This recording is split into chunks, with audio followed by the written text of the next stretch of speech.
We're live. Good evening, everyone, and welcome to the Monday, November 20th, 2023 Board of Selectmen meeting. I'd like to introduce everybody at the table. We have our Town Administrator over here, Rebecca Oldham, Selectwoman Kathy Castronellis, Jason Nabes, Mark Parento, Edward Watson, and I'm Daniel MacDonald, Chairman this evening. Please join us in the Pledge of the Allegiance. To the flag of the United States of America, to the republic for which it stands, one nation, under God, indivisible, liberty and justice for all.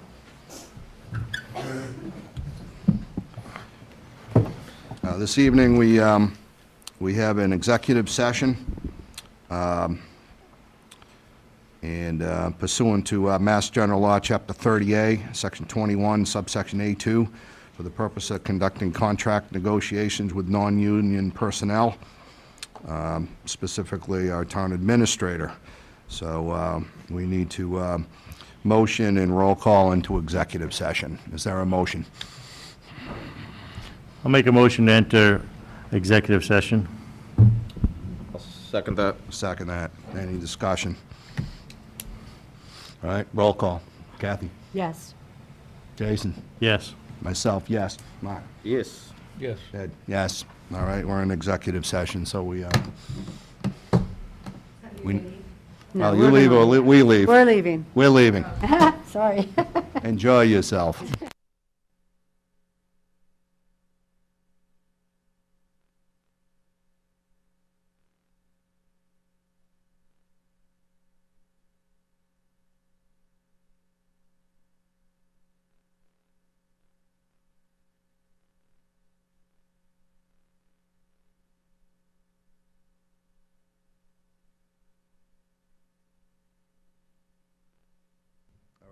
We ended our executive session and we returned to open session, not at 6:30, 6:50. Do I need to motion in, Rebecca? No. We already did motion into We're in. open session. All right, we're here. Good evening, everybody. We're back. Let's see here. Public comment. Written submissions for public comment must be made before the start of the meeting per the Board of Selectmen Public Comments Policy amended November 13, 2017. Do we have any public comments? No, we don't. Next up.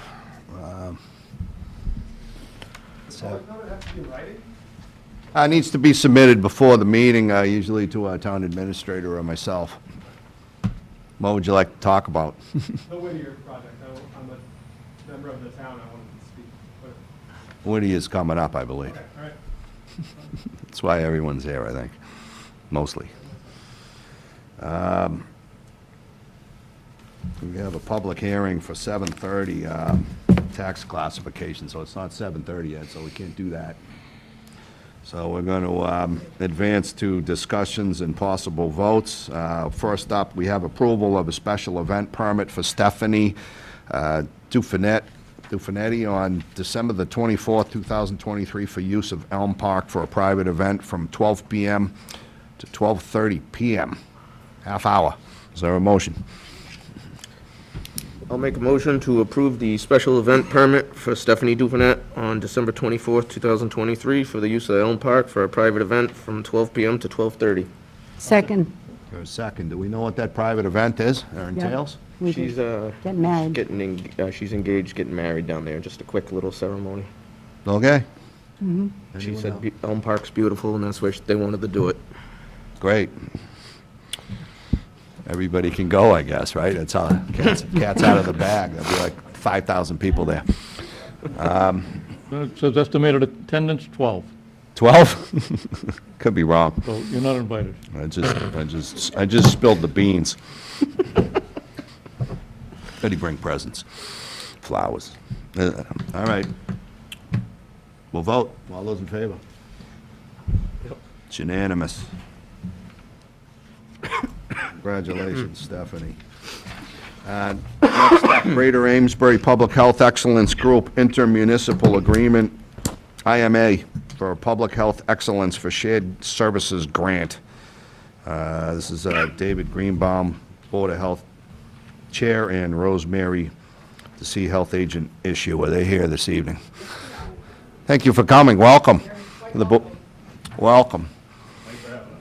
Please state your name for the record and, Sure, I'm Rosemary DC, I'm the health agent for the town of Groveland. okay, welcome. Oh, sorry, it's muted. Yes, it is. David Greenbaum, Board of Health Chair. All right, what can we do for you? So we're here tonight to just present this intermunicipal agreement to the board. So Town of Groveland is part of a Public Health Excellence Shared Services Agreement with the City of Amesbury. Covers how many communities? It covers West Newbury, Georgetown, Amesbury, Newbury, Amesbury, Newburyport, Groveland, so 7 or 9. So the purpose of the grant is to increase public health services in those communities. So it's not a monetary grant for Groveland specifically, but it will increase services around inspections and public health nursing potentially, depending upon what the group decides they want to do with the funds that they get from the state. So I personally, I'm a health agent in the city of Salem. Our group has hired a public health nurse. We've hired an inspector. We've hired a coordinator. We've hired an epidemiologist to do some epidemiological traits and trends around public health services. So, you know, we think it's a opportunity for the town to really increase what they're doing in public health, to bolster the services that they currently have around public health. And we think that, you know, we hope the board will support that. We're happy to take questions. Yeah, is this the first go at this? For this group, yes, it is. When did they get awarded this grant, do you know? It was a couple of months ago, really, that the state came into this for the shared services. So we've been meeting, but they haven't, this is the first time, so that we've needed to have everybody on board with this. So we've had meetings in the past just to go over what exactly, to kind of lay out the groundwork for it. So then when we came before the individual cities and towns that we needed to have their approval on, we would have that basic information all ready to go. So they're hiring somebody that's going to be a shared services coordinator, and then we'll go from there to see what services are needed for each individual city and town. Everybody's going to be different. Everybody has different needs. So how would Groveland be represented in this? If you'd hire an agent, and would that agent, Rosemary would be the So- representative for the Yes. town of Groveland. So what I am the representative right now, I go to the meetings that they have, and once we have everything on board, then we'll see what needs Groveland has as far as what is needed to supplement what's already here. That's how it's going to work. and you vote on that? So there's how many members of the board? Everybody that is a representative from every city and town, so all of the. One man, one vote? Correct, So you'd have an equal say in what this group would do? correct. So it wouldn't For be- instance, say they hired a regional inspector, and Rosemary was on vacation and they needed a pool inspection. I don't think you have any swimming pools in Groveland anymore, but say they needed one. Just a few. They could go out and do that inspection. Or they needed a restaurant inspected, they could go out and do that inspection. Title V inspection, same You can thing. negotiate contracts, try to get a better rate, kind of like a group. Yeah, or it would just Group be plan. it would be an inspector that, you know, they could just call upon to say, hey, we have this issue in Groveland. Rosemary's on vacation, or Rosemary has, you know, 5 Title V inspections she needs to do. Can you go out and do this restaurant inspection for her? Would we be bound to hire those people, or it's just, how would it work? Would the town be contractually obligated to do what your group says? It's like mutual aid. Right. It's the same thing that we all did during COVID. So we all got together, our group here was set up through Homeland Security. Our group is 3A. It's the same thing like during COVID, when all of the cities and towns got together to give out the COVID shots. You saw all of the health agents that were there, and they set everything up. It's the same thing. It's mutual aid that we're all in this together. So that's pretty much the same people, or the same cities and towns that were part of that, were part of that Group 3A. So we are continuing with that, but in a different sort of way. So now what we're doing is we're doing more shared services as opposed to Homeland Security kind of services. So, Anybody that's hired under this agreement or under this grant would be at the services of all communities that are involved in the grant. It's a good opportunity for Groveland because part of it is the fact that I'm only here part-time. So there's only so many things that I can do by the time that I'm here. So I think this is helping Groveland out and giving them more services as opposed to having to hire more people to do the other things that need to be done. So we can only cover so much because we're all part-time in the health department. all right, I have a question for Rebecca. Has town council had a chance to review this? I mean, there's some indemnification insurance terminology in here, withdrawal rights. It looks like 3 months prior written notice. Creates contractual obligations here, so. So, as I understand it, this whole agreement was given to, we have Copeland and Page, correct? This has already been reviewed by Copeland and Page. The city of Amesbury already had them review it, and the other cities and towns, but you can certainly send it out to your own solicitor if that's what you require, but, and if by chance you do have to, and I know they've already reviewed it for other cities and towns, but if you have to pay for it, they will reimburse. Reimburse us for that review. Yes. Has that been, So I misspoke. We have Mead, Talaman, No and Costa. problem. Yes. And I can bring it before them if you'd like them to further review. I would, listen to the rest of the board. Kathy, do you have questions or issues? No, I think this is a step in the right direction. I think, as Rosemary pointed out, we've never been able to afford to have a full-time sanitary health agent in the town, and we've struggled from time to time when you're not available or when there's far more to be done than you can cover in your limited hours. So these kind of regional agreements between this many towns certainly could work to the benefit of Groveland in a large part. And it talks about hiring people. It talks about that Amesbury will pay someone to administrate, and the administrator will not vote unless there's a tie. The advisory board would be you and a representative from each of these other towns. That's correct. Right. And so what, would we get like some kind of reporting during the year on what's going on so that we would know what's going on? If they're hiring somebody that we're using, just so we understand what's going on because it's new? And that could Yeah. certainly happen. That's not a problem. The city of Amesbury is the administrator for this grant, and so they're the ones that, so in this agreement, you'll see that it says that they're going to be the administrator. Correct, I And then saw all of the towns that are involved with this and the cities have a say or one vote per person or one city. Right, no, I understand that. So this is, you expect this to be funded annually for a while now, you think? It will be, that's what we've been told, Okay. but we, you know, Wait to see, between, yeah. yes, the federal government and the state government, we're just taking it sort of one step at a time, but we already have been guaranteed this money right now, Okay, so we can pretty much go from there. I think it was a 3-year, The initial outlay is 3 years, but Good. the administrations, both Baker administration and the Hilly administration, have said that they are going to put this as a line item in their annual budget for these grants. And the line item has been earmarked at $20 or $25 million to fund these grants Okay. for the next 20 to 25 years. So so if we don't do this, then we get left out of all this? No, Correct. so that's why I would say, yes, I'll have a town attorney look at it, but this is a good step for Groveland, for sure.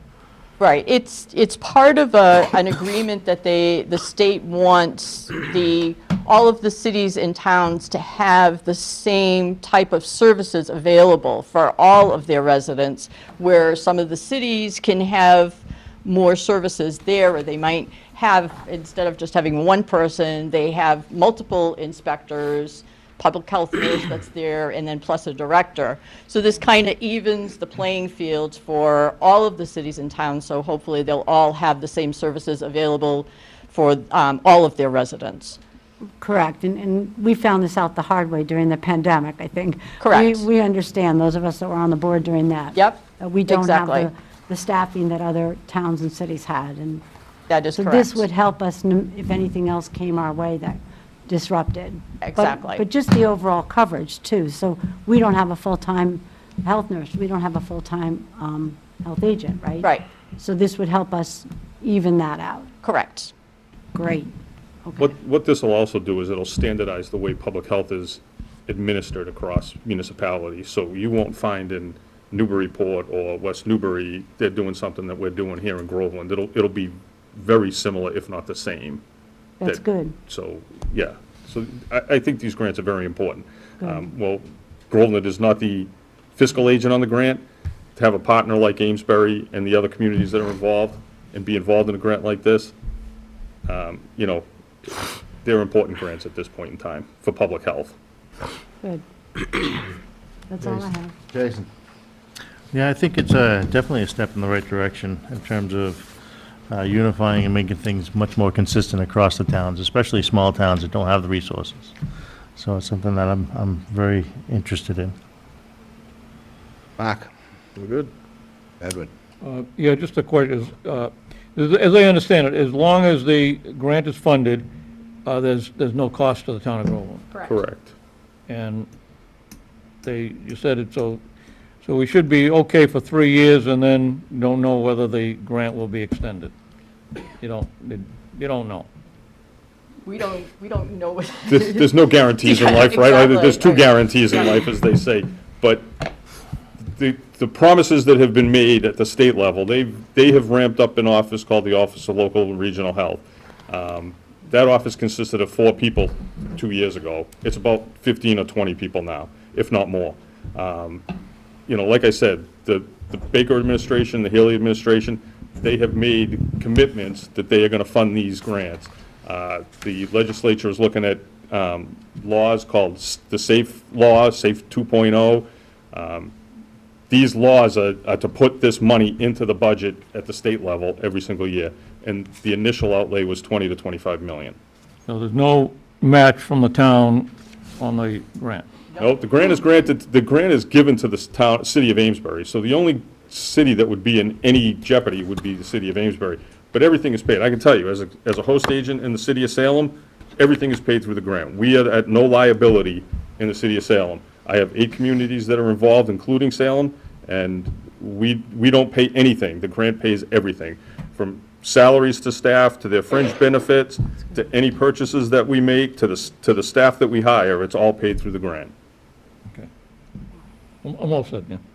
So if we say no to this, we lose free money? Is that what I'm hearing? Well, you lose the benefit of the services, yeah. So it's a no-brainer to vote for this. I would say would it's a agree. no-brainer. I mean, if the board wants to put this in front of town council and have it reviewed, Yep. I support that. I'm I mean, okay if you're with going to it. reimburse it, I think they give it a read and see if there's anything in there that we should be concerned about, because I'm not well-versed in some of the jargon in here and the, Yeah, I mean, you got all kinds of citations and, so. Have the other just, communities I'd like to err on the voted? side of caution and have town council review it, and You need if us to they vote, approve it, right?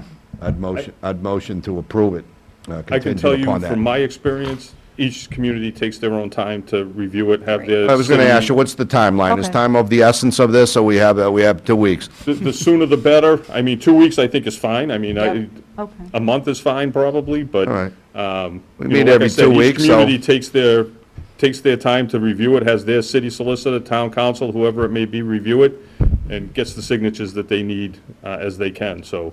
And if our town council or someone on this board or our town administrator needed to follow up on this and ask questions, who would be the, Myself or Rosemary, Rebecca Okay. can get in touch with either one of us. all right.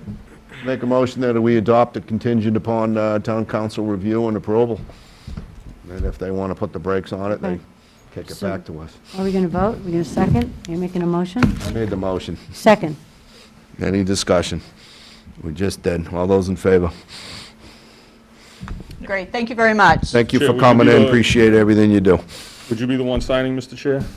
If it's adopted, but we'll have it reviewed, and it's contingent upon the town council, Okay. saying it's copacetic. All right, Very good. great, thank you very much. Thank you.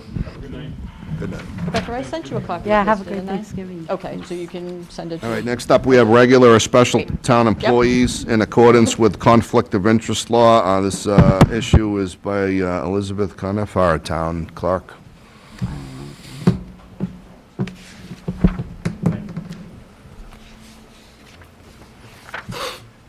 Good evening. I just stated your name, but state it for the record, and Okay, Elizabeth Cuniff, 211 Seven Star Road, thank you. Town Clerk. This item is coming before you because it hasn't been voted on by the Board of Selectmen since 1989, when Nancy Lewandowski put it forward. The ethics asked if we could update our list, and basically it's just a determination of who are considered regular employees and who are considered special employees. And a special employee is one who is either not paid by the town or is paid less than 800 hours per 365-day year.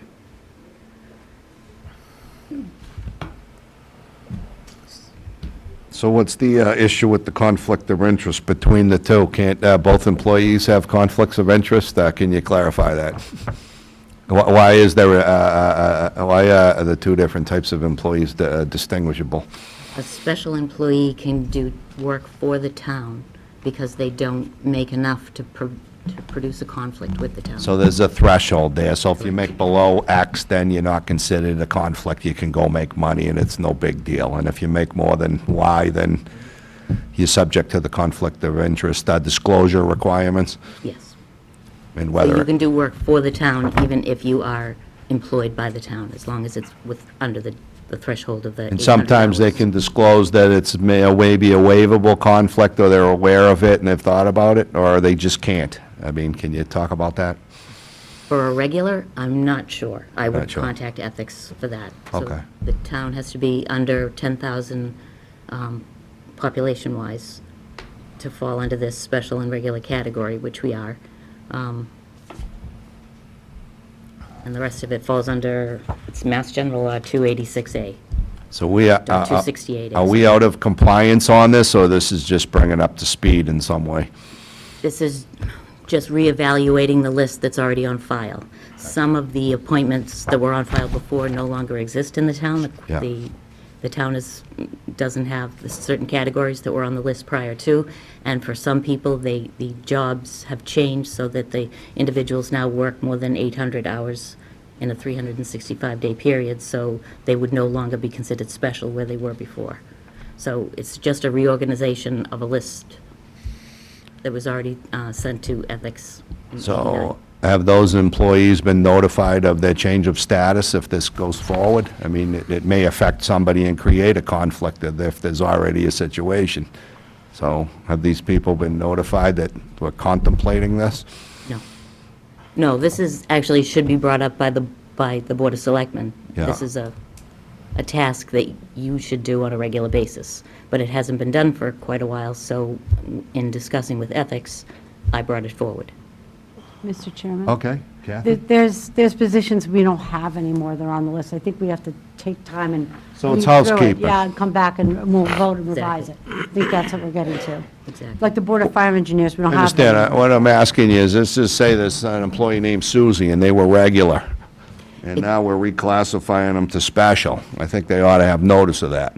Are there any people in that particular situation that may be impacted by this? It would go the other way for the most part. Employees who were listed as special before, Yeah. who now don't qualify as special, they might need to be notified so that they didn't try and do work for the town under a different hat that they might wear for a small business they might own. Because I don't want to create some sort of ex post facto, get somebody in trouble situation here. So we could post this and send something out to all the boards and committees and the employees, just so I that think we ought to everybody give knows. notice. Somebody might say, I should be regular, I should be special, and it might have an impact on someone, no? No? No, it's pretty clear cut. You're Okay. either special or regular based on your employment status. It's the hours and whether you're paid. All right. Kathy, anything else? Well, I just think we need to go through it and determine positions that we no longer have. They don't need to be on the list, correct? Which is what we've done.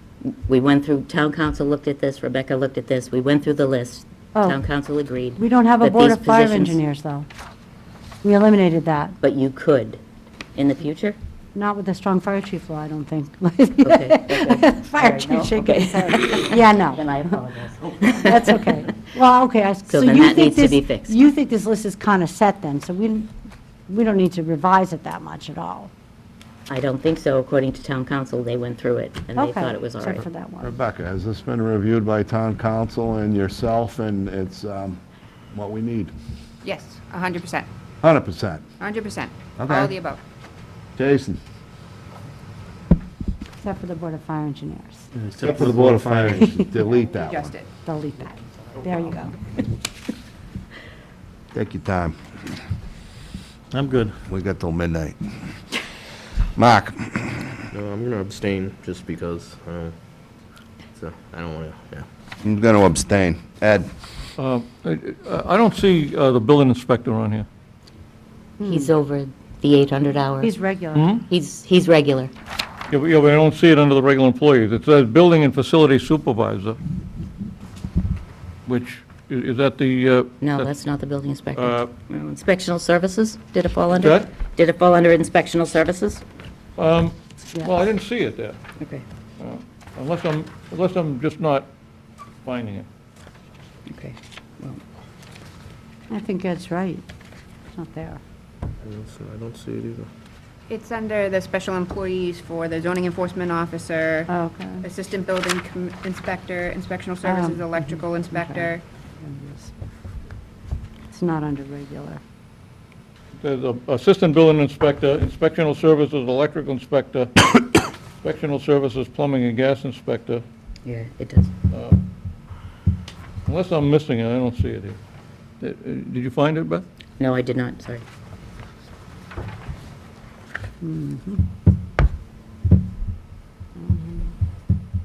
What's the timeline on this? Hasn't been done in, Hasn't been updated since 1989, and before that it was 63, so. I mean, if we're missing some and we got a phantom Board of Engineers on here, or fire engineers, should we give it a second look and Absolutely, second set of eyes, third, fourth? absolutely, yeah. Can we review this? It was more just to bring to your attention that it needs to be updated. Oh, we can look at it. I don't completely understand. I'm going to be honest with the people listening. I don't know who's regular and who isn't. I have to rely on you Okay. and our town administrator and our town council that you looked at these things, and we have people properly classified under the law. So, So it falls under Mass General Law 268A, Section 1. 68A, Yep. one of my favorites. All right. Make a motion to table it, and we'll bring it up next meeting. Second. And we'll scrutinize it, and if you have any more questions, Ed, or anyone else, we'll see who's on here and who's not. All right, I appreciate your eyes, thank you very much. Is this posted at all? Can we post it? On the website? Yeah, I want to give all the regular employees and the special employees at least the opportunity to say why, Sure. what for. Okay? I think everyone involved should be given notice as to what they're labeled. All right.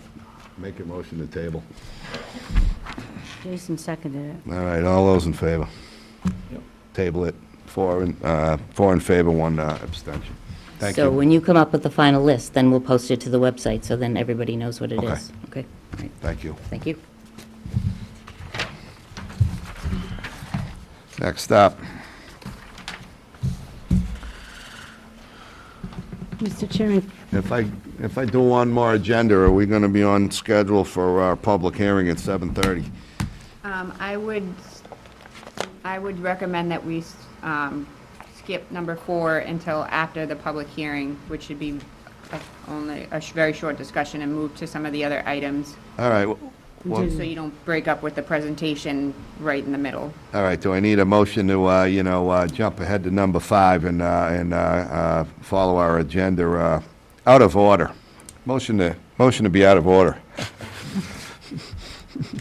Second. Second. All those in favor? All right, skipping 4, going to 5.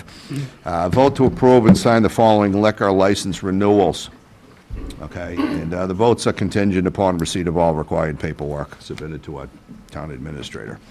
Number 1, Route 97 Liquors, 908 D Salem Street, package store, all liquor, all alcohol license. Motion in favor? Make a motion in favor of renewing Route 97 liquor.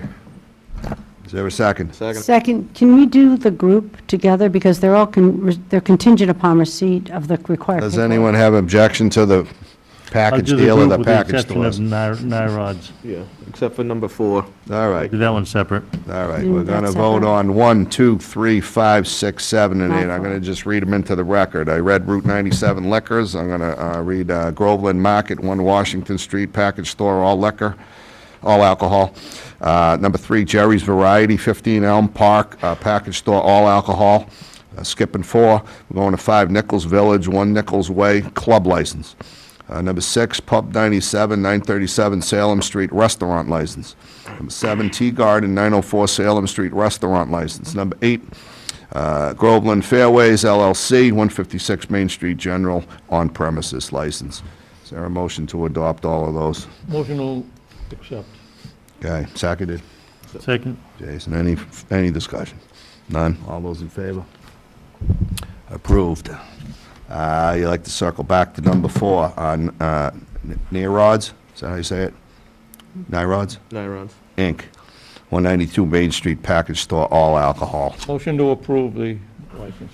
Second. Seconded. Any discussion? No. All those in favor? 4 in favor and 1 abstention.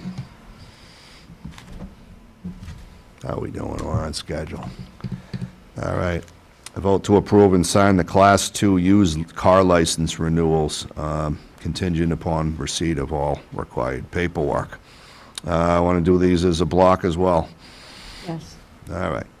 I'll make a motion to approve the Class 2 used car license renewals for Quick Service Transportation, Greenwood Auto Body, Groveland Auto Repair and Sales, and Auto Repairs, etc. I'll second that. Second, and any discussion? Yes. All right. Could we get the, for the 4, could we get the number of used vehicles that we're going to approve for each one of the 4? Is that a stipulation of their license requirements, or is it, Yes. it is? How many they can have on the premises? I think there's So only 2. currently, for Fast Lane Motors, it is restricted to no more than 40 vehicles. For Greenwood Auto Body, it's no more than 10 vehicles. For Groveland Auto Repair and Sales, it's a maximum of 10 vehicles. And for Quick Service Transportation, it is a maximum of 6 vehicles. So Fast Lane's not even on Were our those list. all renewals, and were there any It's not even on here. increases or decreases to those? Anyone One asked of for a them change? requested that we potentially increase how many they would like on the lot, but in order to do so, it needs to be a discussion with the Board of Selectmen at a regularly scheduled hearing. So So they the- decided to move forward with what they were approved as of now, and Yeah. we'll come revisit the board when they want to seek an increase. Okay, so these are straight-up renewals? No change orders? Mr. Chairman, we got, I think this auto repair, et cetera, is supposed to be Fast Lane Auto? Yes. I don't know, is that their DBA or their legal name? What does their license say? For, Auto repairs, et cetera. Is that the one? Yes. 923 Salem Street. so yes, that should be Fast Lane Motors. That's the legal name or the DBA doing That's the business? DBA. What's the legal name? Rajuj Kalala. Don't we issue licenses on the entity name? We have them It's under an Anchor and both. LLC, but if it says sole prop with a DBA. They have an LLC. Should be the, so it's an LLC? Yep, So what's the legal name? for, Kathleen could Owens. you, Auto repairs, et cetera. I'm sorry? What's the legal name? The Fast Lane Motors, Fastlane Motors LLC? LLC, correct. Okay. Thank you, Ed, for the clarification. All right. There was a motion. There was was there a second? There was a second, right? I'll second it. You'll second it if there wasn't. Yeah, we'll second it. Any further discussion? All those in favor? It's unanimous.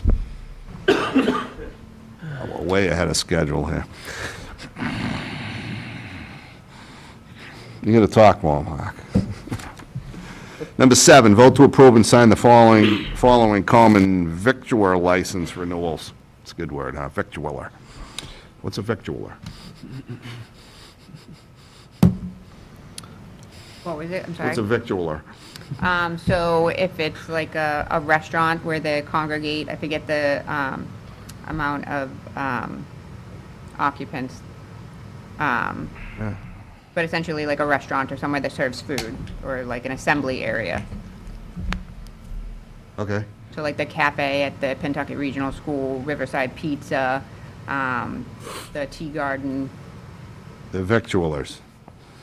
All right, are we going to vote on these, and that's again contingent upon receipt of all required paperwork. Are we going to vote on these as a block? Anyone have any Sure. objections? Yes, No objections?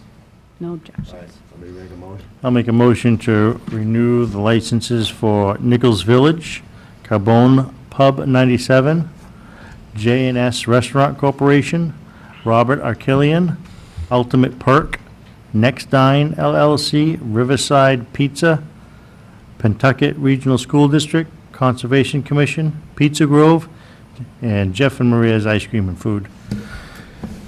I'll second that. Any discussion? No. All those in favor? Yes. It's unanimous.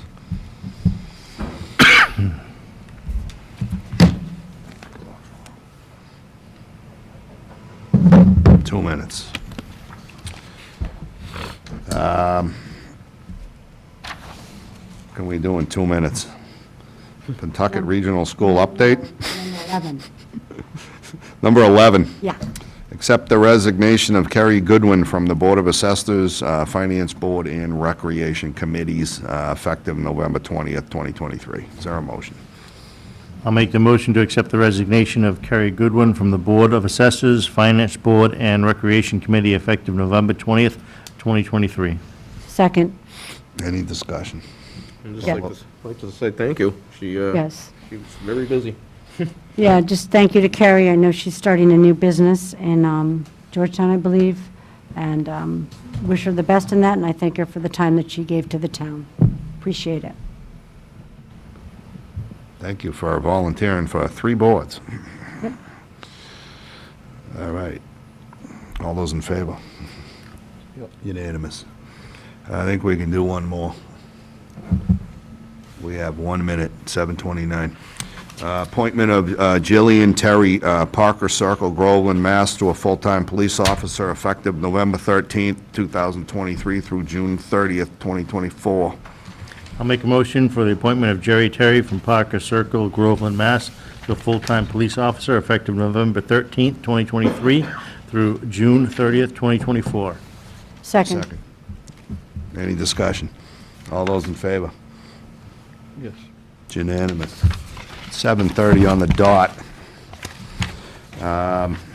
Public hearing. Just to let people know, there was a typo. Says 6:35 PM, but in the verbiage, in the sentences, it says fiscal year 2024 tax classification hearing. Board of Selectmen will hold the classification hearing at 7:30 PM on Monday, November 20th. So I believe words supersede.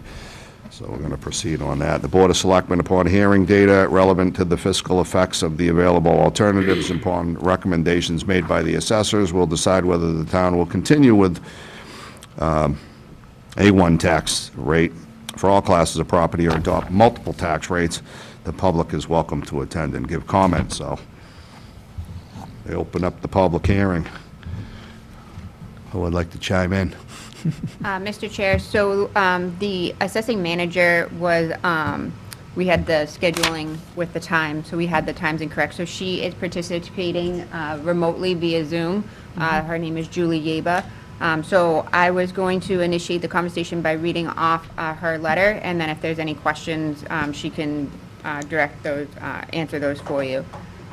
So essentially, she said that the Board of Assessors submits the attached report to assist the Select Board in the discussion concerning the adoption of a residential factor, thereby determining the percentages of the tax burden to be borne by each class of property for fiscal year 2024. And in your packets, you have those reports that she had submitted.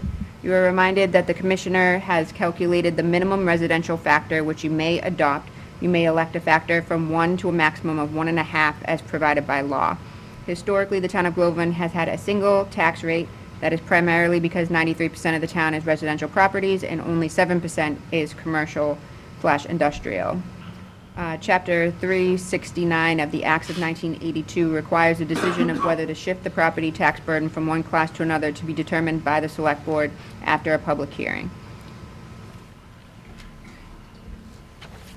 Okay. Do we have her on? I am here. Can you hear me? Can you turn it up a little bit, please? All right, go ahead. How are you? Hi, how are you?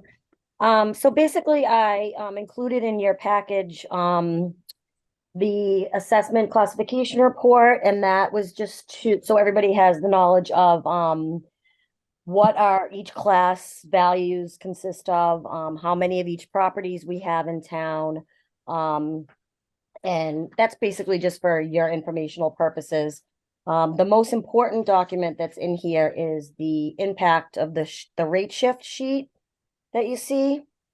And that just shows incrementally how the burden would shift onto the commercial property taxpayer.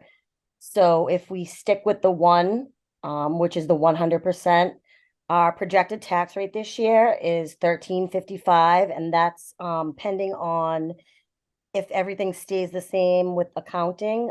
That should be the rate that we're going to get approved from the DOR, but that is not etched in stone just yet. But that's the number that we're looking at right now. Unless anything changes, we're hoping that's what we're staying with. So you can see that at the 1% with the 13.55, the average single family, and this is based on the average single family assessed value. And so that's what I used for both the commercial and residential rates. So the bottom is the most important information. It shows you that if we did shift to the maximum, it would only lower the average residential tax bill by approximately $319 a month. But the increase in the commercial, industrial, business property tax owners bill would increase by about $4,100 annually. So there's a big difference in the 1% to the 1.5%. And that would be pretty detrimental to the commercial industrial property owners. So basically, we're just here to vote on the rate split, or we're going to stick with the single rate, or if we're going to go ahead with any shift moving forward. Okay. Anyone from the public have any comments, in favor, against? No? I'll bring it back to the board. Kathy? I would recommend we stay with the single tax rate as recommended by our assessor manager. As we've already discussed the prior year, that in order to do anything significant for the commercial property, you'd have to shift a fairly huge burden onto the residential. And in order to shift off the residential onto the commercial, you'd really have to, you would devastate the commercial. 93% residential. It's basically a residential rate town. Okay, Jason? Yeah, I think until we were able to build a large enough commercial base to really justify any type of change from the 1-to-1 ratio. And if we did any of that now, it would just deter people from bringing the businesses in here, which is not what we want. Okay, Mark? Yeah, no, I agree with what Jason's saying, and wish we had more business so it wouldn't be so harsh on them, but. Edward? No, I concur that it should be the same. We don't have much commercial business. Could use more. Keep them both the same. I think we should leave it alone. We need to be pro-business and not anti-business, and we need more commercial. So I'll make a motion that we maintain the single tax rate. I'll second it. We just discussed. Any discussion? Any further? All those in favor? Keeping the single. It's unanimous.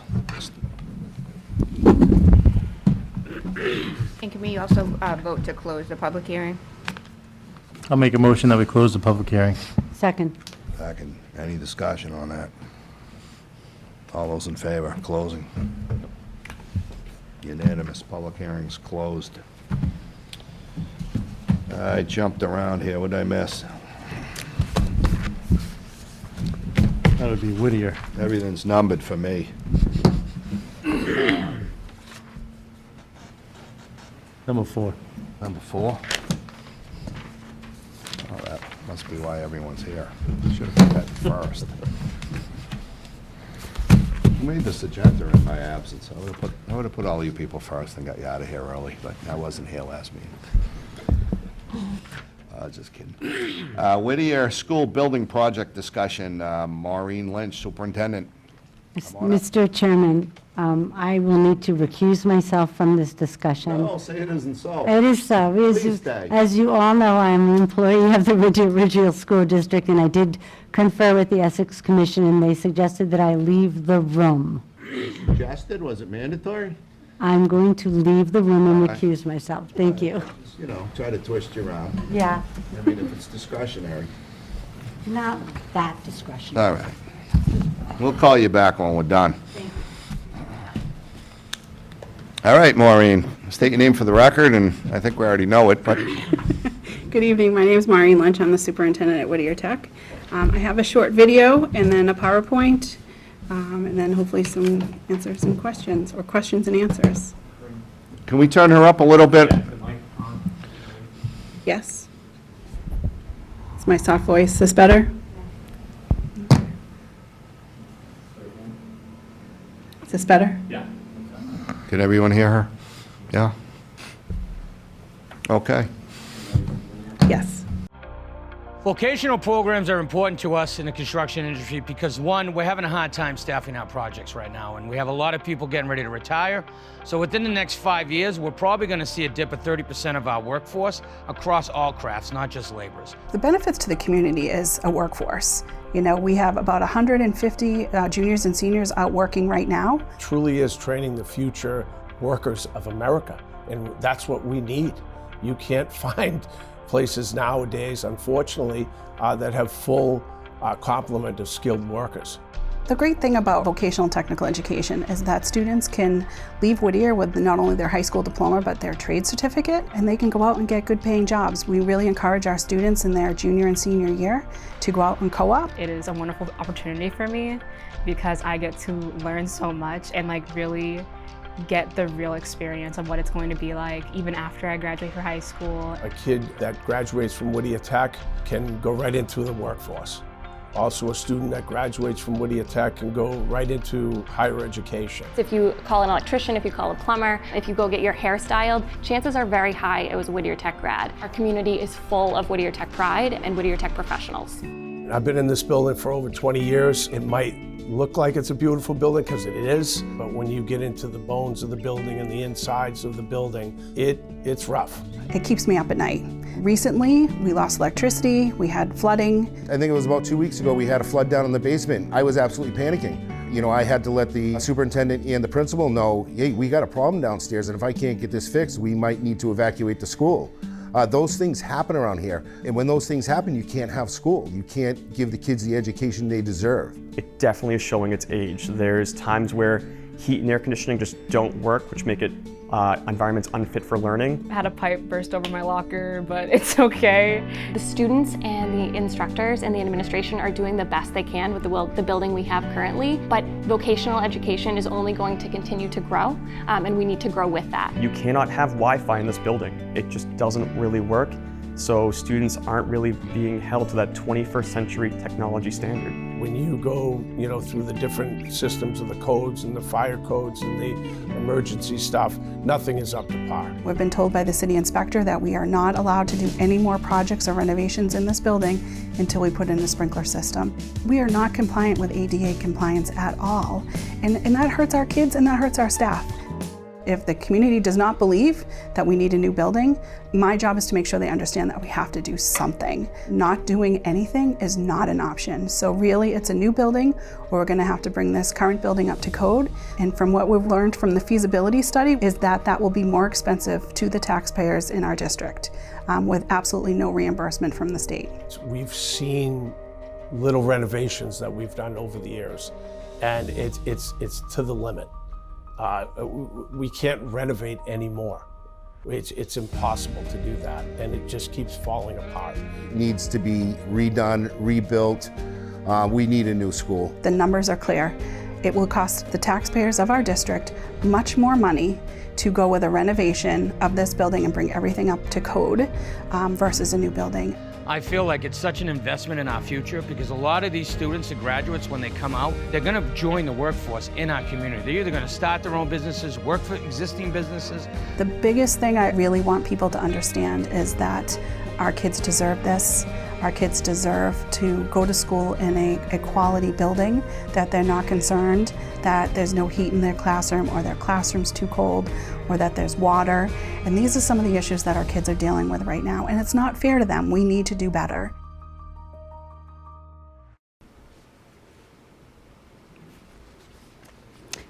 So I'm just going to get the PowerPoint up and started.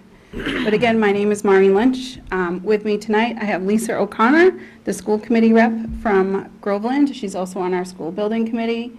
I have Jim Rogers from Left Field. I have Doug Roberts from JCJ Architecture, Alicia Caratano from JCJ. I have Kelly Fay, our curriculum director. I have Katrina Jensen, our associate principal. And I have Kara Cosmas, the business manager, hiding over there. Oh, and Christy Lyons from Consigli.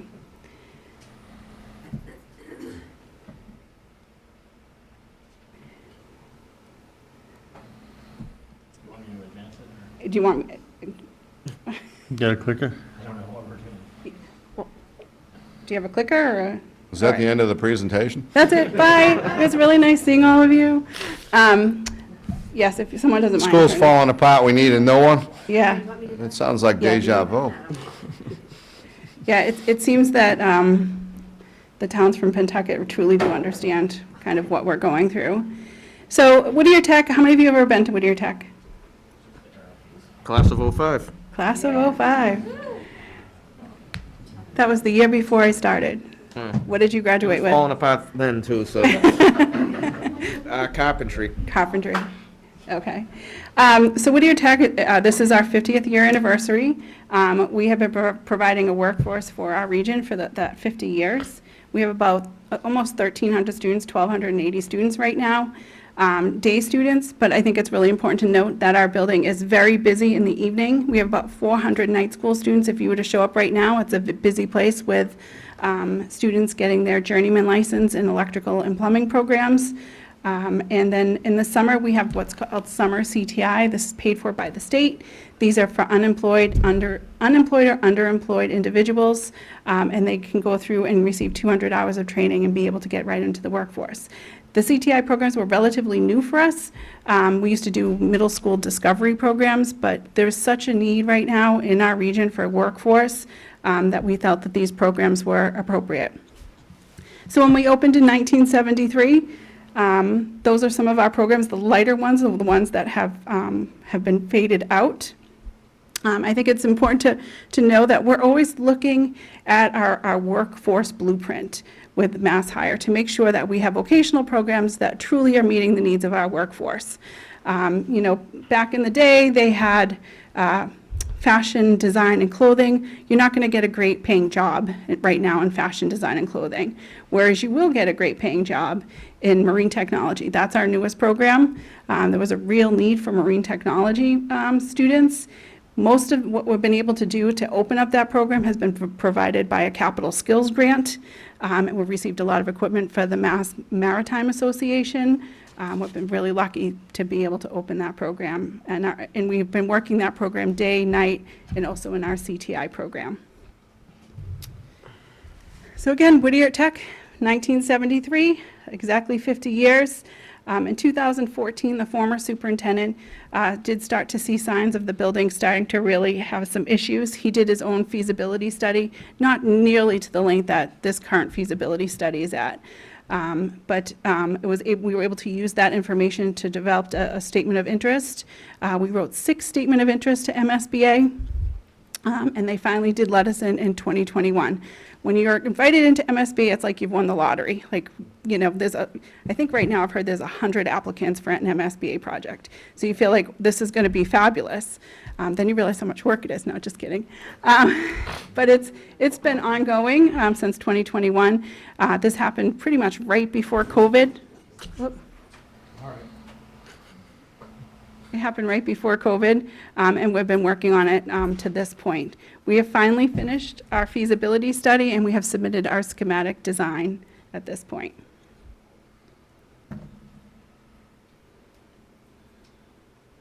So I'll just keep talking. I'll fill the room. Schematic design has been sent into MSBA. We're looking for their final approval of our schematic design at their MSBA's December 13th meeting.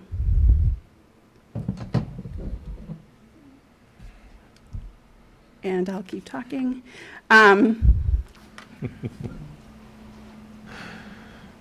Existing conditions, great. So these are some of our existing conditions. On the left is a photo of our library. It was open concept. Whoever thought an open concept library in the middle of 3 stories was a good idea? Did you do much studying in there, Mark? I wouldn't say so, but Yeah. Did you do much studying? I was up on the dean's office a lot, unfortunately. All right, we clarified that. They're not here anymore. Don't blame the school. And on the right side is the auditorium, upper auditorium, which clearly does not meet any ADA compliance. The auditorium is definitely an issue. If you are someone in a wheelchair, you have a really difficult time being able to access that auditorium. There's stairs into it, and if to go in, to actually not have to use the stairs, you have to go around to the back room through curtains and down a ramp. It's actually something that's very upsetting, I think, for most of us.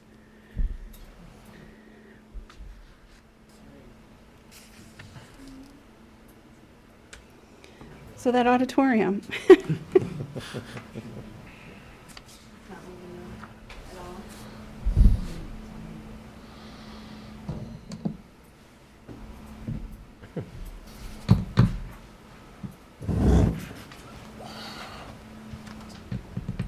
So I'll just keep talking. At Whittier Tech, we have a lot of pride in our building. You know, it's been something that we've taken care of. Most of our systems are 50 years old and are at the end of their useful life. One of our air compressors, the maintenance facility director told me it's like we have one lung because one is down and we really need the other one working. And that's where we are right now. On the left-hand side is our freight elevator and regular elevator. This is towards the auto tech program. These elevators on the right, clearly you can't fit a wheelchair into that. There's not one elevator that goes from the the first floor to the fourth floor. So to get around, there's one elevator that goes to the first to the third. You had to go around. Again, it's very difficult for students with disabilities to get through the building.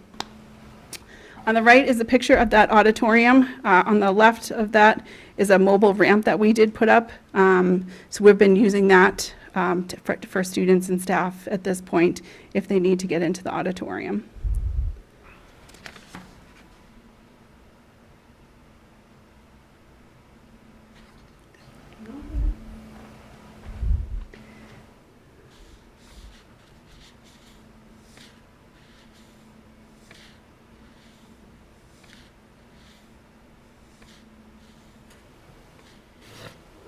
There you go. This is the hallway heading into carpentry, the big windows through carpentry. We had to put a mobile classroom in there right out of the health wing, just so that we had a place for students and staff to teach. And on the right is just a picture of our windows. If we had to replace all that and bring that up to code, that's all metal inside those windows that we would or glass that we would have to take care of. This is our chiller pump on the left. It is original to the building. We're lucky to have a fabulous maintenance staff that is able to work some magic to keep some of these things going. We're also lucky to have a machine technology program that has been able to make some of our tools and some of our equipment that we've needed. On the right is our heat controllers, if you can believe that. Again, all original to the building.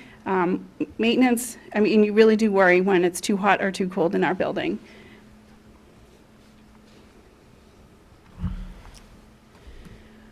On the left is our wastewater grinder pump, again, original to the building, and on the right is a trough sink that is still in use at this time. On the left is our generator house. It pretty much keeps the cafeteria and the culinary arts program up to speed, but it definitely does not get through the whole building. And on the right, I never really thought about till I saw these pictures. These are electrical boxes in the hallways. Obviously, they should not be in the hallways with children. On the left is our outside by the cafeteria. We've had a lot of water this year, so much water that we weren't able to handle that, and it started spouting back up. And on the right is our welding program. They are on the ground floor, and when we have water, they have water. And there's a lot of electrical equipment in there and welding, so it's all hands on deck to pull up that water when we have a storm. That blue machine there are called our pneumatic controls. They tell me that is the heartbeat of the school. I think we need a new heart. That controls our heating, that controls our thermostat, that controls the clocks. When it goes down, it's a problem. And on the right is doors outside of the Poets Inn. As you can see, the envelope is starting to buckle a little bit. This is our groundwater sub pump. That is going all the time. The concerning thing about that, when you look at it, you can see the electrical wires right behind that pump. So that's concerning. And then on the right is our wastewater tank that is original. We are in desperate need to do something pretty quickly to our wastewater treatment plant. So these are the projects that we feel like need immediate attention. The wastewater treatment plant, just because as we went through feasibility, it was on our radar, but not as much as after doing the work. That needs to be replaced immediately. Our city inspector has told us that we need to put in a sprinkler suppression system. We've done a lot of renovations on our own in the building. We've received a lot of grants. We've been able to do some work with our students and staff. At this point, we are told we are at a full stop until we put a sprinkler suppression system in the building. And then the access road. If you've ever been to Whittier, there's one way in and one way out. For safety and security, they really do feel like we need to have a second access road. So these are other examples of required code upgrades. Like I said, our heating, our air conditioning are definitely an issue. Mechanical and plumbing placements. those are all things that, you know, are really at the end of their useful life. And I welcome you on January 13th to take a tour through our building at 9 a.m. to really understand kind of what we're working with, and not take my word for it. I think you'd be surprised at how well our maintenance staff has done at keeping this equipment to where it needs to be. So these are the magnitudes of cost, and I know these are very scary numbers. And I want to give you my word that I am continuing to work with our legislator delegation to try to make sure that we see if we can bring these numbers down. But right now, a code compliancy upgrade would be about $364 million. A new school would be $267 million. We're lucky MSBA did give us another $38 million, so our total MSBA reimbursement at this point is $181 million. So MSBA, when you're invited to MSBA, and I think you've all been through this before, you know you have to look at three things: a code upgrade, a renovation addition, or a new building. And we really did take the time to study, because I said, this is going to be really hard to say we need a new school. We want to make sure we get this right. So we really looked at a comprehensive qualitative and quantitative analysis, and we looked at multiple options. We looked at multiple options as far as the code upgrade. We looked at multiple options of renovation and addition, and we looked at multiple options for a new building. But the new facility was found to be the most optimal and most cost-effective solution. So again, a new school with MSBA provides reimbursement for a new school. It would take 3 years to build it, and we could really allow our CTE programs to have the space that they need. The significant code upgrade needed and required by law would be more expensive, and we will not receive any reimbursement from the state. And a code upgrade would not change the overall layout of the building. It would take approximately 10 years to complete. So project schedule summary, if we move forward with a new school and the district chose to move forward with that, we would be looking at anticipated. So again, MSBA approves us on December 13th. The school committee makes a decision about how to get the school building approved. We are anticipating that the school building committee has recommended a district-wide vote. We have met with our city clerks. At this point, we have chosen January 23rd, 2024. And then if it gets approved, we would start in mid-2025 and start building for 3 years. Hopefully, the timeline would have the class of 28, 29 in a new building. So again, going over this, the anticipated project cost is $444 million. Anticipated MSBA grant is $165 million. Anticipated federal incentive and state rebates is $15.4 million. Anticipated district share is $267.5 million. And again, I just want to say, I know these are large numbers, and know that we're continuing to work with MSBA and our legislative delegation to try to bring these numbers down. So Whittier Tech's regional agreement, it's broken out by capital costs based on school-age children in each city and town, grades 1 through 12. As a result of the agreement, it spreads the capital costs relatively evenly throughout all 11 cities and towns. No one town has a significantly larger burden than another. And everyone benefits from the workforce the district provides, regardless of the students enrolled at Whittier Tech. So what would the tax impact be for the average home value in Groveland of $575,000? The average tax impact would be $264 a year for a new school. We have on our website, you can look up and see how the tax would impact your home. And again, I think it's be careful, because it's not what you think your house is worth, it's what it's been assessed, what it's worth. So again, an anticipated district vote, this is different than other elections. Mass General Law, Chapter 71, Section 16N is very prescriptive. You can have as little as 4 hours or as many as 8 hours to vote. The results are based on the aggregate total throughout the Whittier Tech district. There is no early voting, but there is absentee ballot voting. And the polling places within each community may vary from traditional locations. So it will be important, once it's been approved by the school committee, to start making sure our community knows where their polling areas are. I go back to this slide because I want people to understand we have to do something at Whittier Tech. And a code compliancy upgrade through the feasibility study is significantly more than moving forward with a new building for our district.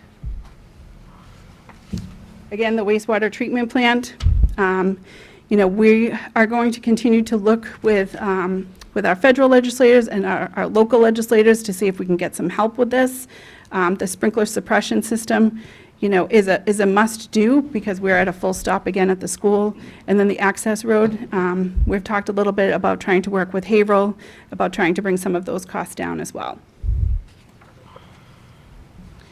So if the project vote failed, I just want to be clear about kind of where we're going and what we would need to do.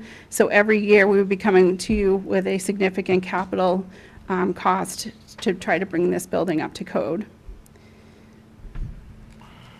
And then how we would break it out, because we do have so many programs that have heavy equipment, we would really have to break the whole building out into zones and fix it that way. Electrical and plumbing in one zone, do all the work in one zone, and then move to the next zone. And we would need some swing space to move some of the equipment as well. These are some of the community outreach that we have done over the last few years. So I hope all of you have seen our Wildcat wire. We've made sure that to send them to Selectmen. We're going to continue to make sure information is shared throughout this project. And these are some social media posts that we have had over the years. And then press releases and additional dates. Again, we're doing a building tour on January 13th at 9 a.m. I really encourage everyone to participate so you can really see what we're doing and what we're working with, and know that we've been good stewards of your taxpayer money for the last 50 years.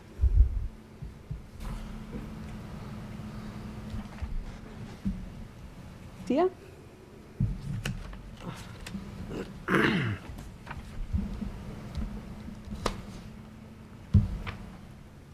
Hi, everyone. My name is Tia Gerber. I am the proud Director of Community Partnerships at Whittier Tech. I'm also a Whittier Tech graduate, and I thought that this would be of interest maybe to the folks in this room, but close to my heart is Perry Park Preschool, because that is where I started my educational journey right here in Groveland. I also spent many years doing gymnastics right in the beautiful downtown right here in Groveland. I have the immense pleasure of being here to tell you a little bit about some of our alumni and our offerings through our evening education program. I would also be remiss if I didn't mention that I am a true believer in vocational education. I am the product of very, very hardworking tradespeople. My father, brother, grandfather, and all of my uncles are plumbers, and I'm married to a welder. So I truly believe spaces like this and all of the spaces that we come in contact with in our communities are a product of tradespeople, right? The lights in this room, the walls, the plumbing, the mini splits in this room are all possible because of very talented tradespeople. So at Whittier, I have the pleasure of working with our day school students, our evening education students who are actively participating in evening education as we speak, as well as our summer students who are coming into contact with Whittier for life-changing vocational training, and our alumni who truly go off to do amazing things. We have quite a few alumni in the room here today. So I'd like to highlight one Groveland alumni specifically. This is Josh Garzone. His sister and brother-in-law are here today. Josh is a 2016 Whittier graduate and is a true example of what our students go on to do. Josh currently serves as a machinist at Arwood Machine Corporation, and he also teaches in our evening education programs and our grant-funded programs as well. Josh says, "I am proud of all that I learned during my time at Whittier. I have found true success in the advanced manufacturing field." And my way to pay it forward is to teach future generations through Whittier's evening education and grant programs. Josh is a true bright light, and we're so proud to have him within our community. And as Superintendent Maureen Lynch mentioned earlier, Whittier truly never sleeps. It is always on, which means the building and the systems are always on. We have very, very robust evening education programs, whether or not it's career training or personal enrichment. If you wanted to take a digital photography class or a basic sewing class, we have that for you, and everything else in between. Our free summer career training programs we're very proud of. We have 100 spots this summer, 2024, for Massachusetts residents who are 18 years or older and who identify as either unemployed or underemployed and who are truly looking to immerse themselves in 200 hours of free career training to start in the workforce as early as August 8th, 2024. Very near and dear to all of our hearts here at Whittier is our CVTE program, which is a high school senior exploratory program where students from our traditional high schools can take advantage of an exploratory vocational experience from January to May of their senior year, so they can dabble in the trades, figure out what they would really be interested in studying, and then they can roll right into a completely free summer career training program here at Whittier. And last but not least, please know that we are always looking to collaborate further with our cities and towns to understand how we can best serve you and collaborate. Thank you so much. So thank you. If you can go back one slide, Katrina. This is our website. Any and all information regarding the building project is on this website, and you can certainly look at the tax calculator and get more information as we move forward. And then that's it. Thank you. Thank you. Anyone on the board have any questions? Ed? Yeah, a couple questions. You say that the, up on the website is the, what the new school is going to look like? Yes. How about providing, like, copies of that for the, like, the town libraries, the town hall? Not everybody is computer savvy that they're going to be able to go onto the website and look at it. And generally, that, if that was available in the town hall, the libraries of the individual towns, that would be a help. Okay, so you want renderings in the town hall and the library? Yeah, and I mean, there might be something else you can think of, but you know, so that people can actually look and see what the new school is going to look like. Can you go back to page 13?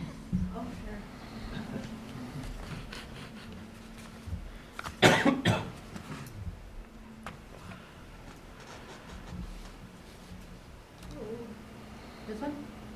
Yes. Sorry, what is your page 13? I got it, It would be 26. what would the tax impact be? I got it on page 13. It should be 26. Slide 26. So the average home value in Groveland is $575,000. The average tax impact would be $264 a year for a new school. What's the duration? How long? The note is for 34 years, Kara? 30 years. 30 years. It starts out with some short-term notes, and then the long-term financing, and then it tapers on. So it's about 33, 34 years. So $264,000, yeah, $264 a year for 30 years Yes. is what the new school would cost. Right. With a 5% interest rate, we're hoping, we're going to take out a short-term loan if this passes and hope that the interest rate goes down, and that will make a significant Yeah. decrease. What's the life expectancy of the new school? 50 years. I'm sorry? 50 years. I'm still not picking you up. 50 years. 50 years? Yeah. Yeah. What about the athletic field? It was not long ago that you did over the football field with the artificial turf. Was this going to impact that? It is not. What other athletic fields is in the building plans? So once the building gets if the building gets knocked down, we would be making grass fields, regular grass fields out front after we take down that building. That's all just just one? You like the baseball field's gonna stay the same? No, because that would be in the building, so it would be all new fields, but it would be grass. In relation to where the where the building is now, Mhm. where's the school gonna be located? Behind the stadium now. So where our current fields are, is where the Like building would be. up on the hill where the Yes. soccer field is? Yes. Okay. I think I'm all set for now. I'm good. Jason? Yeah, the question I have is, during the video portion, they mentioned that the need for more workforce would be continuing to grow. I was curious if you or somebody from the building committee could explain to me why the new building's only going to maintain the 1,280 capacity and not be expanded. I can answer that for you. We worked back and forth with the Department of Ed about the size of the building, because I wanted to make as big a building as I could possibly make, and be able to accept every student. When we really looked at the numbers, expanding the building would hurt enrollment in some of our cities and towns. Some of our cities and towns, the school-age population has decreased significantly. So taking more students at Whittier would really hurt their schools. You know, there's one high school that has 299 kids in their high school. To take more students at Whittier, they would have a hard time keeping their school open. So that was one of the reasons. And then truly the capital cost. It was significantly more money to add 120 more students for the building. So for both fiscal reasons, we decided to same size the building. Thank you. Kathy? She's not here. Oh. Oh, that's right. Use yourself. It was awfully quiet. Anyone in the public like to ask questions or get some answers? I'll just voice my support. I'll go with it. State your name for the record, please. My name's Max Beauregard. I'm a teacher at Whittier, live in Groveland. I've got two young boys. They're 2 and 4. I've been at Whittier for 10 years, and I am not counting it down, but I have 25 years left. I don't want the next 10 years of my career interrupted with a more expensive, more intrusive project. I appreciate, Maureen, that you kind of took the gloves off tonight in the slides. It's going to cost more and be more disruptive if we don't vote for this project now. So, you know, I just want to voice my support as someone who lives here in town. I live on 7 Star Road. I'm going to be here. I'm going to be paying more money, but I'd rather pay the lesser amount for 30 years than more over 10 years and have my teaching interrupted. So, I just want to Thank voice you. that support. Anyone else, sir? Thank you. My name's Kevin McDormand. I live on Washington Street. I guess I should just stand up. Can you hear me okay? Yeah, thanks for coming. I don't speak in microphones a lot. So I've been living in Groveland for 11 years. I've been a Whittier teacher for 4 years. Believe it or not, if we get a new building, I don't get a raise, but I will pay more in taxes. I've worked in a lot of different school districts and schools, and I see the things that happen at Whittier every year. It's really an amazing place. There's a lot of students, I believe, that wouldn't flourish at every school that flourish at Whittier. As a teacher, sometimes we have a real struggle, sort of like in August, when it's 88 degrees in your classroom and you're teaching algebra to 14-year-olds. Doesn't always go so great. And in fact, we've been sent home early. We have issues with our internet. I see all the amazing things that happen at the school in spite of these problems. And I just think about if we had a reasonable building, you know, to sort of promote our 21st century education, I think it would be amazing what could happen at Whittier. Thank you. Thank you. Anyone else? Anyone opposed? No, like I said, I went there in 05 and it was already falling apart then, so it's definitely, it was a great school too. lots of good memories there. Whether I was writing the handbook in the dean's office or not, that's, We still do that. yeah. Had to write 15 pages one time. That was a good day. So we need another school. And it's going to require another Prop 2.5 override, right? Probably. Yeah, probably. Certainly. Unless we get 100% funding. Can we get 100% funding from our legislature on Beacon Hill? I don't think we'll get 100%, but I am trying to work with them and trying to get them to understand, this is 11 communities. This is going to be really difficult in each town. And I just want people to know that we're going to be with everyone every step of the way, trying to work within our communities for them to understand how important this project is and how important it is that the project passes while we still aren't cutting other municipal services. Seems like the model needs adjustment, because smaller communities without commercial tax bases like Groveland are footing a heavy tax burden, and buildings are expensive. And they were all built about 50 years ago. Yeah, so they don't build them like they used to. They need to build them out of granite. Right, like the pyramids. What are they made out of? Limestone? Yeah, well, Sure. I don't know if you had anything to do with it or not, but why is it scheduled for the vote in January, the end of January, in the winter months, and only from 11 o'clock in the morning till 7 o'clock at night? People are used to an election being from 7 in the morning till 8 at night. In November. Or May. Yeah. Why Why in January? Can you, what's the rationale for that? So the rationale is that we have 120 days after that December 13th vote to get the building project approved. We met with the city clerks. There's a presidential primary in March. There's town meetings in April. When could we do this so that it would have the least impact on people? That was, so that, the clerks and I, we talked about it, we came up with January 23rd.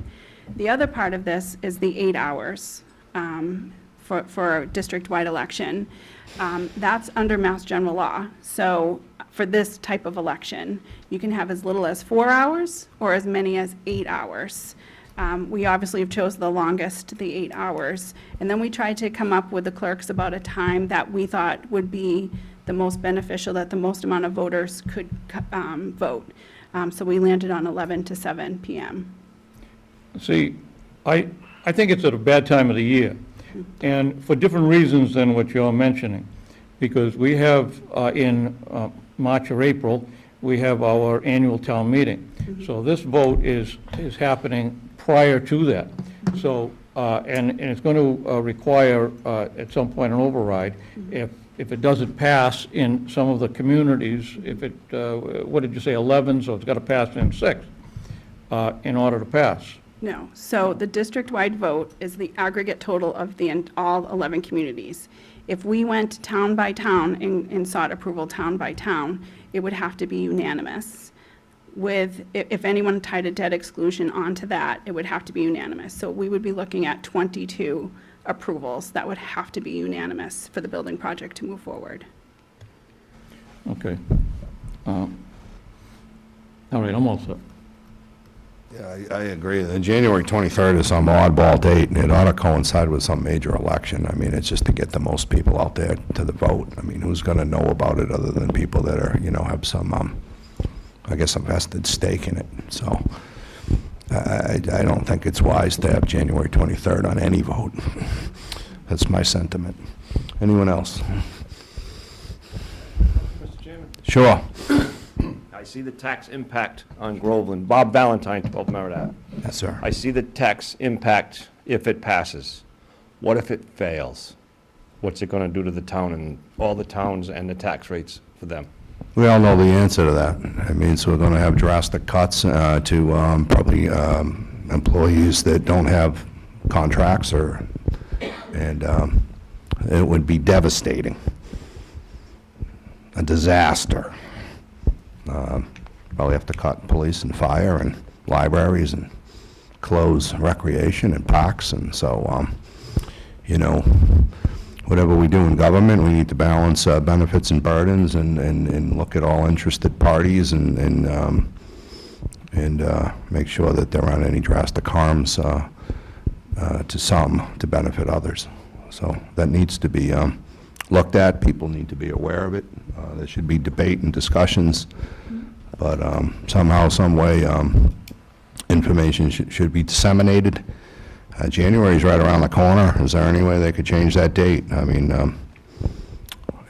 you know, our town election's in May.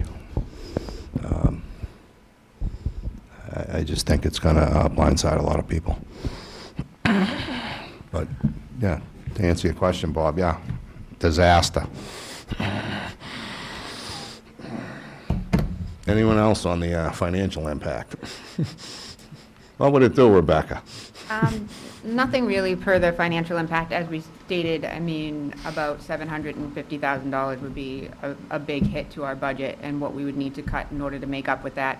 I have been meeting with the other communities that are some of the other 11-member communities that have been kind of figuring out exactly what they would do in order to help support the school, but also what the impact would be, and kind of come up with some type of solution. And it's been very challenging to figure out exactly what we would want to put forward. So in your packet, you'll see that there's a couple of letters that have been sent over at the MSBA as well as to the state legislators, trying to ask for a couple of things. One specifically, and one that I definitely would like to support and would like the board to support, is that no debt be incurred until all communities approve funding. So if the voters do not want to see this, it makes it very difficult for us to, as the chief had mentioned, pay for public safety, pay for our roads, and pay for all the other expenses that we need to keep the town running.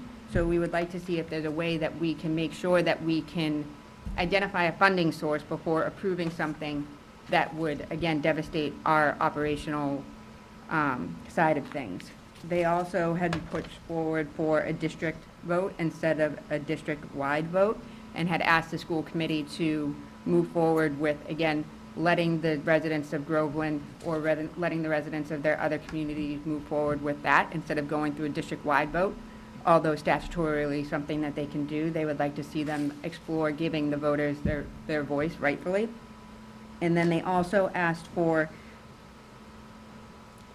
a reevaluation of cost and what is eligible expenses and ineligible expenses. As you know, with the PRSD project, there's certain things that are eligible expenses under the MSBA. And it looks like, and I don't know if they've taken a chance to look at things, about 52% of the expenses are ineligible costs. So is there a way to remove those and to eliminate them like we did with the Pawtucket Regional School District? They removed the administration building, saving us about $4 million. Is there a way to reduce that cost? So I would like to see whether or not the Board of Selectmen would be willing to sign on to the letter that be sent to the MSBA, voicing those concerns with some of the other member communities, or there's some communities that have decided to draft their own letter, and whether or not the board has any thoughts on that, or whether or not they would pursue any of those types of directions.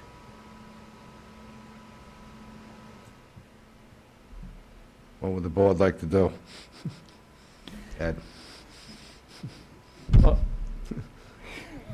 What's our timeline on this? I mean, we got a January vote, so our request from the state, I mean, what's going to happen? Is it The going school to? committee, I believe the Whittier School Committee still needs to vote to allow it to go to a district-wide vote instead of going to individual communities. And I believe that's happening in December. 13. Yes. So there's not much of a So maybe that won't happen, and maybe they'll kick it back to the towns, and we need a new unanimous vote. Maybe. Are you presuming that it's going to go to the ballot? I can say the school building committee, that's how they voted. So that's their recommendation to the school committee. And I guess, you know, I know that this is hard, and I know this is a big ask. And I just want you to know that I'm going to continue to spend as much time as I possibly can to try to get these numbers lower, because I do understand the ask for our communities. You know, I have a family of police officers and families of teachers, and I get what's happening here. But I also know that we have to do something at Whittier. We have to. We've been good stewards for 50 years. And If we don't do something, then we would be looking at, I have to do something right away at that building. And that's where we're at this point. And I understand the hardship on the communities and on senior citizens and fixed incomes and police and fire. But you have my word, we will continue to work with our cities and towns on if they have to get a debt exclusion, to get a debt exclusion. And we will continue to work day and night to try to bring down the cost of this building project. Look, I just have a problem with the senior citizens in Groveland. That we just went through an override for a new Pentucket, and I don't think they can afford the extra money. And, you got some senior citizens that they're on a fixed income. They might be just on Social Security, because when some of these people that are retired, they didn't have the 401ks that they have now. So you have a lot of people that are just on Social Security. I don't think they can afford it. And I think it should go back to the building committee, sharpen the pencils, and you can do that. You can sharpen the pencils and cut the cost. And get a hold of our legislators and see if you can get some funding there. But I would say that at $264,000, $100 a year for the taxpayers in Groveland, I don't think they can afford it, and I'm here to protect some of the senior citizens. You got some of the people that are working now, beautiful. They can work overtime, they can get another job, but the senior citizens, they're not going to be able to. And I just think this is the wrong time. Granted, it need a new building, but sharpen the pencils. I give you my word, we will do that. Send it back to the building committee and cut something. Sharpen the pencils so that there's not such an impact. Look, we got people that are ready to move out of the town of Groveland. I had somebody at one point tell me that when my taxes get up to $8,000 a year, I'm going to have to move out of Groveland. That person went 3 years ago because the taxes have continually went up, and it's getting ridiculous. They can't afford it. Thank you.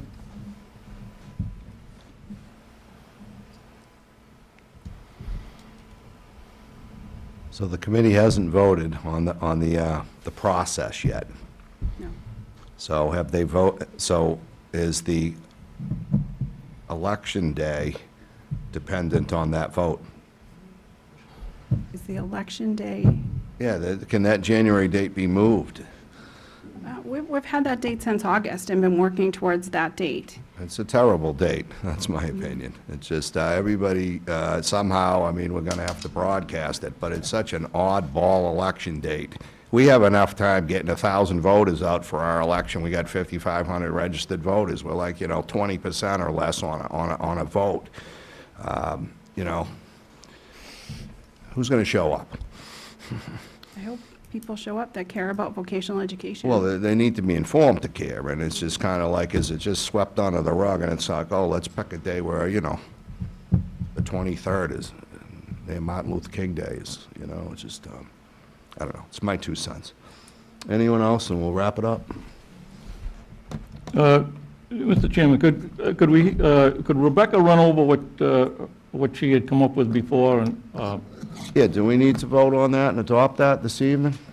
So it's up to you. Like I said, we had been meeting with some of the other member communities and going through exactly what the financial impact would be. I mean, varying communities have varying different levels of students that participate. Groveland has 35 students that attend Whittier. The capital is dictated by the total number of eligible students, so we have 851, I believe. So we were going through the impacts of what that would mean to the community, and so they came up with a joint letter that they wanted to send over to the MSBA as well as to the building committee to show and to advocate for those 3 things, as I had mentioned, and then additionally, as the board had mentioned, advocating for more funding through our state and federal legislatures, which I believe they've done. I know I ran into Senator Tarr over at the Veterans Day ceremony, and he had mentioned that he was looking into it. And then the other item was the 5-year capital plan, because we haven't really seen much of a capital plan come forward. And I think a lot of the comments were that some of these things could have been addressed earlier on so that they didn't wait until the last minute. So I think that there's a question as to whether or not the board would like to sign on to that letter with a few of those other member communities, or whether or not you want to create your own letter, or whether or not you choose not to participate in advocacy for any of those items. The only thing, like I had mentioned, and my biggest concern is the fact that, I don't want to see the town forced to cut services to the extent that we would need to in order to fund the project. So if there's a way to figure out how we can get the debt funding approved prior to the project moving forward, so it would be easier for the towns to be able to move forward, that would be something that I would like to see happen, if there is even a way for that to happen. But otherwise, it was only a request as to whether or not, with the letters that you see in the packet, that you would like to sign on, do your own letter, or if you'd like to do nothing. Can we do our own letter with what you recommend, if it wasn't included in the group letter? It was included as one of the items in the group letter, but there's other things that I'm not sure the board would agree with. So that was the only thing, is whether or not the board would like to agree to those items and to advocate on that behalf. I'd like more time on the issue. Mr. Chairman, when you first said that, did you mention something about approval in all the municipalities, the 11 municipalities that belong to the Whittier? Approval of? Yeah, So approval. there's if they go to the town-by-town vote, then it needs to be a unanimous vote of all the communities. So you'd have your own election and you would vote, and then if it failed one of the communities, then it failed. But if they do a district-wide vote, it's the combination of those who show up, and the majority wins.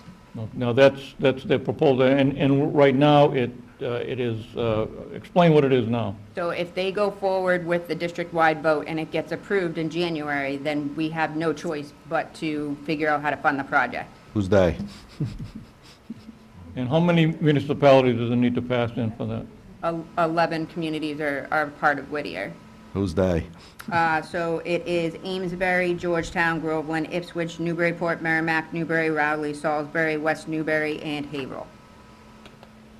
Who decides on the voting format?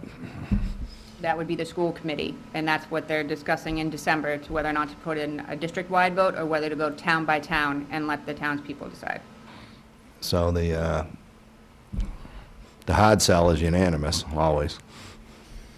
The easier sell is 51 wins, 49 loses, right? Unanimous would be a very big hill, and if anyone added a debt exclusion to that, that would also have to be unanimous. I know, that'd be tough, but 51-49 is a bitter pill to swallow, too. So, Well, the one good thing is next year, we would be not asking for any money for the capital project, and it would be kind of, Kara, can you explain that for the next 2 or 3 years? Sure. The first year, there's, I think, nothing due. The second year, it's about $600,000 amongst all the communities, which is about what our capital costs have been.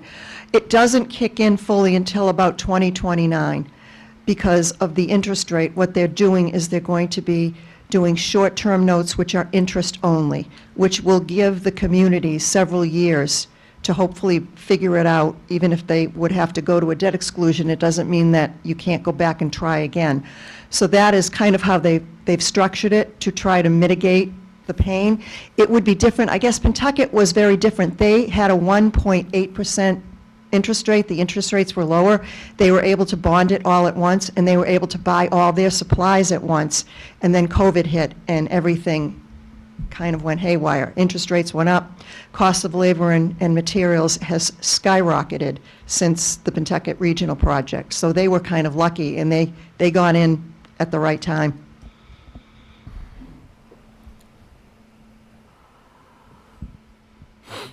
Anyone else? We're good? I'd just like to say one thing. Jason? I want to thank you for coming and giving us the presentation. It's extremely informative, and now it'll be available for the residents to watch on YouTube, so I really appreciate that. Thank you very much. Thank you. And thank you in the back there. Thank you for coming, and, I think most importantly is to get the information out, let people digest the information, the pros and cons, and make an informed decision before they vote. I agree. Thank So you. good information is what we want. Bad facts make bad decisions. Hopefully, good facts will make good decisions for everyone. Thank you.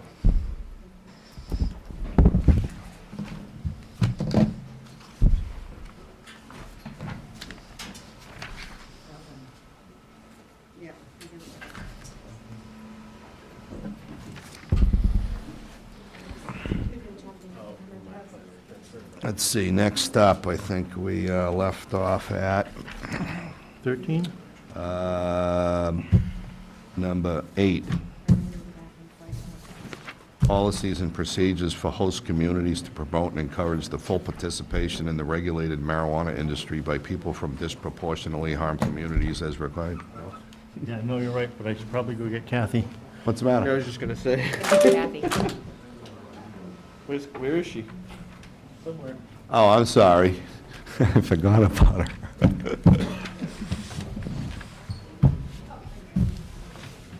I don't know whose phone this is, but.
Has anybody seen Kathy?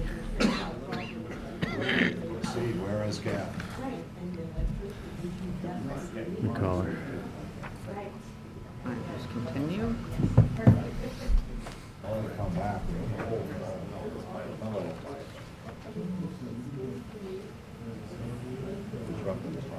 I can hear you. Yeah, where'd you go?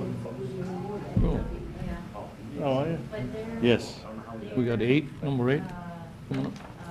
Right here. Good, we're starting at 8. Rebecca's office. Oh, we did, oh, we got 7? Oh, we did that.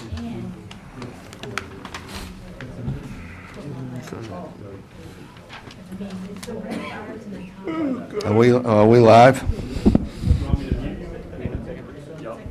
We should have taken a recess. I thought it was going to be a quick get Kathy. Where's Kathy? It's like, where's Wilbur? Where's Kathy? Come on. No, I don't care. It did not look very. Everybody should know what I say. Kathy, welcome back. Thank you. Do we have a quorum now? Do we have all present? All right, like to proceed if we may? All right. Next up, 8.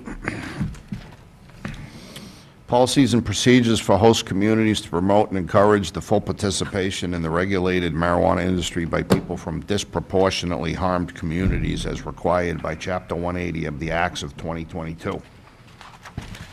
Now, we have that in our packet, and it talks about host communities. Are we a host community?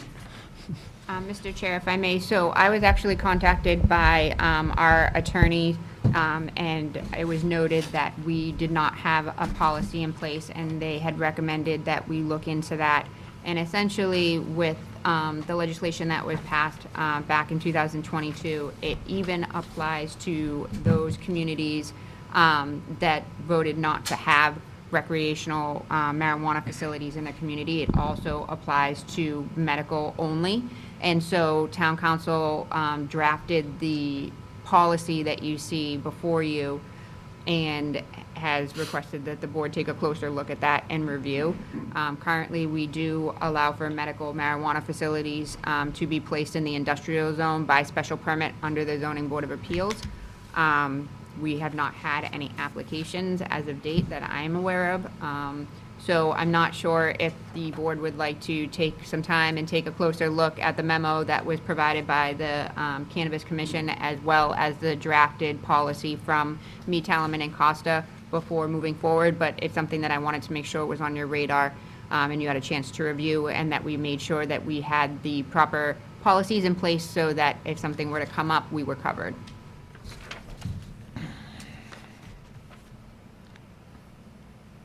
We don't allow for recreational, so why is this even applicable to us?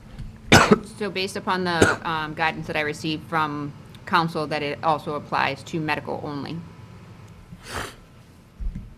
And medical was something that was required by all. There was no option to opt out. Because we voted against the recreational. Exactly. I was part of that. So we can add it to the next agenda if you want, after you have a chance to take a look, or I can try and assemble some more information specifically if you'd like as well.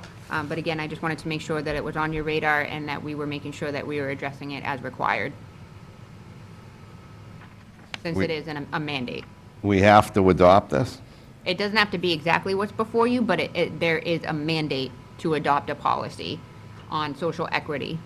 I mean, some of it's hieroglyphics. They're talking about a commission SEP if they demonstrate they meet at least one of the criteria. They talk about 400% of the area median income in the residency in a disproportionately impacted areas defined by the commission. I mean, I gotta go read the commission's definition for at least the last 5 of the past 10 years.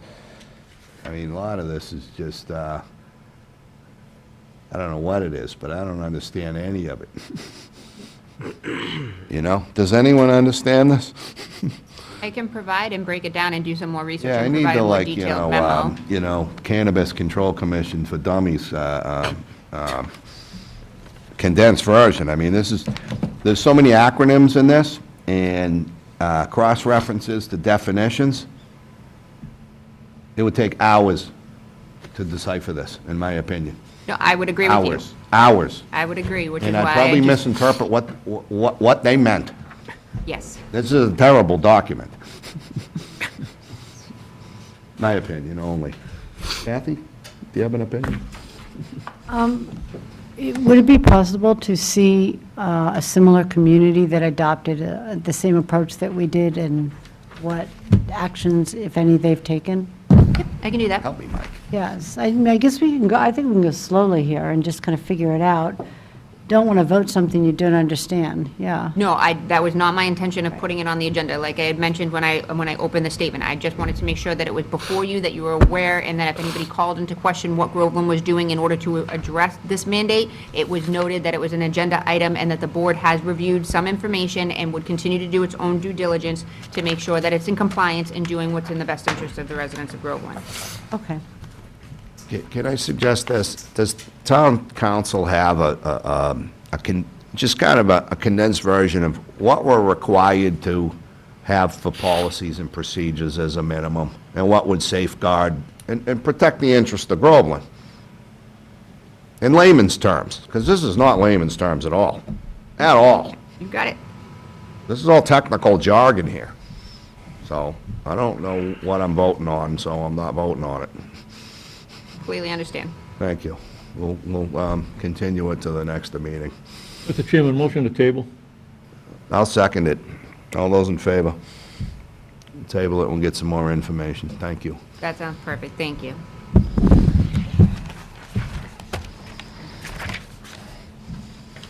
All right. Number 9, fiscal year 25 capital improvements plan. Town Administrator, Rebecca. Thank you, Mr. Chair. So I'm still in the process of drafting the capital improvement plan. I had a meeting with the town accountant, the treasurer collector, and Hilltop Securities to go over some of our funding options for potential debt that we could take on for some of the more larger projects that we were, that is a part of our capital plan in prior years, as well as remain on our capital plan moving forward. So we are doing some additional research to fine-tune that. Specifically, some of the things that we had been talking about is that, level funding debt, not necessarily something that would, only be as a responsive measure, so that if you're level funding that line item through and through, you're able to stretch that dollar further and get more projects without having to go for a debt exclusion or go for an override or anything like that. It would help maintain some of the more, again, larger projects like the roofs and things of that nature that are in dire need of repair. So as part of that process, we had been looking at what other projects could be funded through other means, such as the remaining ARPA funds that need to be allocated prior to fiscal year, need to be allocated by December 31st of 2024. Doesn't need to be spent, but the funds need to be obligated. We were also taking a look at some of the monies that were from the sale of town buildings, and we had discussed that the last capital plan, as well as some bond proceeds to help fund some of those projects that we have in place, especially with the fact that we had taken a little bit of a hit to our free cash, and typically we fund some of those projects historically with free cash, and we also have some other items that we need to plan for, such as the $85,000 we set aside for OPEB, the MS4 funding, as well as the sick buyback, and making sure that that account is back where it needs to be. It was depleted after we had 2 individuals leave, so we have been slowly trying to get that back up in order. So again, long story short, we don't have much funding available to us as part of our free cash allocation to fund some of these capital projects, so we are trying to be creative with how we go about it. That all being said, I am still trying to finalize that draft plan. However, I was having a conversation with the fire chief, and there is a potential savings to one of the projects that he is pushing forward for funding for the FY25 capital plan. And as part of the draft plan, I have it included as the funding coming from the American Rescue Funds. And so those funds can be allocated by the Board of Selectmen. And with the potential savings and the potential the growing need for the capital replacement, the fire chief had asked whether or not we could move forward sooner rather than later. And I said that I would bring it before the Board of Selectmen, and he is present to speak more specifically to his reasoning, but that we could potentially have the Board of Selectmen consider using American Rescue Funds to move forward with the purchase, and still leave it part of the capital plan, understanding that it was part of the capital plan back in last year and remains a capital need for that particular department. So if the board would allow the fire chief to come up, he can explain a little bit more about what it is that he's looking to fund through the capital project, and why there has been a change in opportunity that he would like to proceed with. Any questions by the board? Oh, the chief. How are you, sir? Good, how are you? All right. Bob Valentine, Fire Chief. As Rebecca mentioned, my research in getting quotes on 2024 Tahoes for a new command vehicle, I was having conversations with a couple of the dealers and found out that I could save between $8,000 and $10,000 if we buy a leftover 23. I met with Adamson, who does the lighting packages and the radio installations. And if I wait until the fall of '24, the pricing of the lights and the installation is going to go up to between $3,000 and $5,000. So I approached Rebecca with these numbers. We can save between $10,000 and $15,000 on this project if we move now instead of waiting until after town meeting. The body and the frame are not being changed in any way, shape, or form between the 23 and the 24 Tahoe. The only thing is, I won't have a choice of colors. Shucks. The color of the vehicle makes no difference. It's the person in the car that's running the command system. Red? The current car, last year, we spent $201.04 in repairs. This year already, we've spent $1,245.19, and that's not including the brakes that may need to be replaced soon. It passed inspection. It won't pass inspection again next year. So costs for repairs are going up also on this car. It's a 2013. Most command vehicles last between 5 and 10 years. We're going into our 11th year. Need money now and you can't wait. If we want to save the town $10,000 to $15,000, I thought it was a pretty good idea to move now. Is it in the And when budget? Rebecca mentioned that we did have the ARPA funding, I thought it would be a pretty good idea to make that savings. Is that the way to get it? Is that, I'm sorry? Is that the only source of funding? So originally, I mean, we typically fund the replacement of the cruiser annually for the police department. They had that on a rotating basis in order for their fleet vehicle maintenance. And, you know, we had talked about the real need for that to be an operational line item if it's going to be continued to fund like that, because, you know, free cash is not necessarily readily available to us. So as part of the funding, like we had said, it would be either ARPA funds or it would be free cash, or we'd have to go and take debt on to purchase the equipment because we do not have the monies readily available. So when the chief mentioned that there was, you know, a $15,000 saving, it made sense to try and see whether or not the board wanted to move forward, because that frees up another $15,000 that could be utilized for another project or another capital need, or to simply keep our free cash reserves higher than they would be had we had spent that money.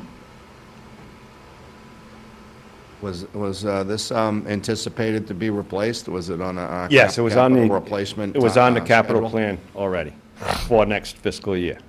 It was already in place. So you're accelerating it in 1 year, 6 months? I'm accelerating in about 6 months and saving $10,000 to $15,000, which is And on a huge. I amortized try very hard to basis? stay financially sound. So that with my savings is decisions. more than the 1 year on the delay, on the amortization? Correct. Kinda allocating the cost? Mm-hmm. Anyone on the issue? Kathy?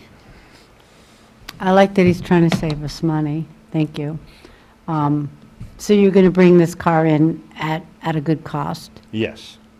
which would be, Initially, the project was going to be around $85,000. I'm looking at the entire project being about $70,000. 70? Yes. Yeah, I'd say go. I mean, we're going to go for it anyway, right? Right, it's on the Prioritize capital it. plan. Yeah, it's 10 years old, yeah. Correct. Okay. Yes, how much ARPA funds are left that are undesignated? Undesignated is about $100,000. So this would about take that up, okay. Yes. But we don't have anything else falling in on us right now that we would have to, When we say falling in, like. in other words, so we don't anticipate, I mean, we don't have a way to forecast the future, but at this moment in time, this need and this savings makes sense to you as far as the capital plan? Yes, the savings is instrumental. I mean, a lot of our capital needs are smaller type projects, so they don't escalate beyond $100,000, so but there's many. So there's other capital needs. So I think that it makes sense in terms of what the chief has explained in terms of the maintenance of the vehicle, the life expectancy of the vehicle.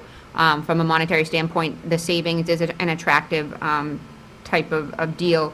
And like you said, it's not like any of the other items that are larger scale are not $85,000 to $75,000. They're much more, you know, a roof is gonna cost about $800,000. The electrical panel replacement is gonna cost well over that. So those types of projects are not gonna benefit from allocating $70,000. So it's not like it would necessarily change the life expectancy of those projects. They're still pressing capital needs that we have before us that we need to figure out how to fund, just like Whittier was explaining to us with a lot of their other things. So it's just a smaller vehicle replacement as opposed to one of those larger capital needs. Okay. Do we get any value from the used car, or do we? Yes, I have looked at that. The two dealerships that I was dealing with that fall under the state bid have said between $6,000 and $8,000 for a trade-in value. Okay. I mean, this makes sense to me, at least. at this The other point. thing I can promise, unless it's a catastrophic event, this chief will not be asking for any more vehicles until after he retires. It'll be the new chief that's looking at new vehicles. Well, I The like current that. fleet will be brought up to no further needs unless there's a catastrophic event. And then insurance will take care of that. Okay. This makes sense. Jason? Yeah, it definitely makes sense when you can take and tuck away that $15,000 for some of the other smaller capital needs. So there's only a one-year timing difference, Yes, which would free up, I guess, what you planned on next year. correct. There'll be a hole there, Yes, and you won't fill it. I will not. All right. Mark? Sounds good to me. Edward? No, makes sense. Get a year early and save 10 to 15,000. So do you need us to, what's the procurement process? need a We need a board So of for the select. procurement process, we'll go through the state bid list, or we will go through the proper procurement channels in order to find a vendor that meets the payment thresholds in combination with the trade-in, because that needs to be taken into consideration. But from the board, with all of the other ARPA proposed projects, the board has specifically voted to authorize the use of those funds. So I would request that the board make an official vote to authorize to use ARPA funds for that particular expenditure. Is there a dollar cap on that, or it's open-ended? We've been putting a dollar cap, and then whatever falls over, like there's been contingencies on some of the projects. Some of the projects we went out to bid for and they came in under, so we've been tracking that, but we have essentially set a cap. So I don't know if it makes sense to set the cap at the 75 or at the 85 and then whatever is remaining. For planning purposes, I mean, I'd like to understand exactly how much we're gonna spend, but it sounds like the chief has already lined up a vendor and has already communicated, so we could know the final figure as soon as tomorrow.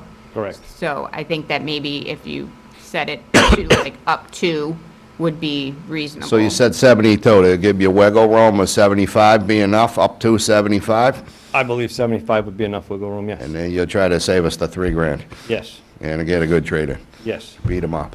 Okay. All right, so I make a motion that we approve allocation of ARPA funds to fund a new Chevy Tahoe for the fire department of Groveland, Massachusetts, up to, but not to exceed $75,000. I'll second that. Any discussion? All those in favor? Unanimous. Thank you very much. You're welcome. Next up, what do we got?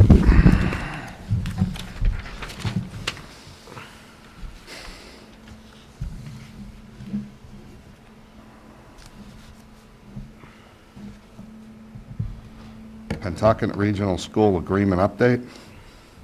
Town Administrator. Thank you, Mr. Chair. So we had attended, I believe, both Selectman Naves and Selectman Castellalis were there as well. The State of the District presentation that was given by the Pentucket Regional School District, as well as the meeting concerning the regional agreement. And I'll let both the selectmen explain more about the State of the District, et cetera. But I did want to let the board know that in terms of the school agreement, it was noted that they would, while the agreement wasn't yet adopted, that they would take the advisory committee as kind of, as a segue to explore the regional agreement changes that were put forward and that we discussed at the last meeting. So in order to do that, we would need for the board to appoint one member of the Board of Selectmen to sit on that committee to move forward with those discussions about the regional school agreement and the changes that they would like to put forward, including the review by town council as well as the DESI commissioner. Would like to be on that board, Kathy. I would. I'm kind of worried about the agreement, so, yeah, I'd like Make a to see it motion to through. appoint Thank you. Kathy Castanellis to that I'll board. second that. Any discussion, any other options? Ed, you want it? Excuse me? No, I don't have any. You know, okay. All right, we'll vote on it. All those in favor of appointing Kathy to be our Kathy's in favor. representative? Thank you. And then, like I said, I don't know if whether Selectman Naves or Selectman Castellalis would like to expand more about the conversation in relation to the state of the district.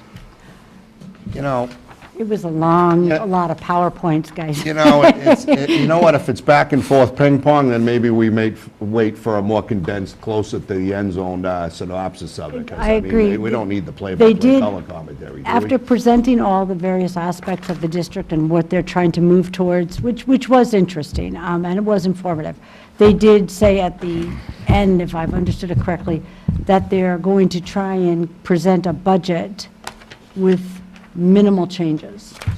Am I using the correct words? In other words, they're not planning to present a budget that's expansive in the ways that we have seen in the prior years. That was my It's interpretation of what they- expansive, would cost the taxpayers more? Yeah, in other words, yes, I think they're going to try to work within our means. Like 2.5?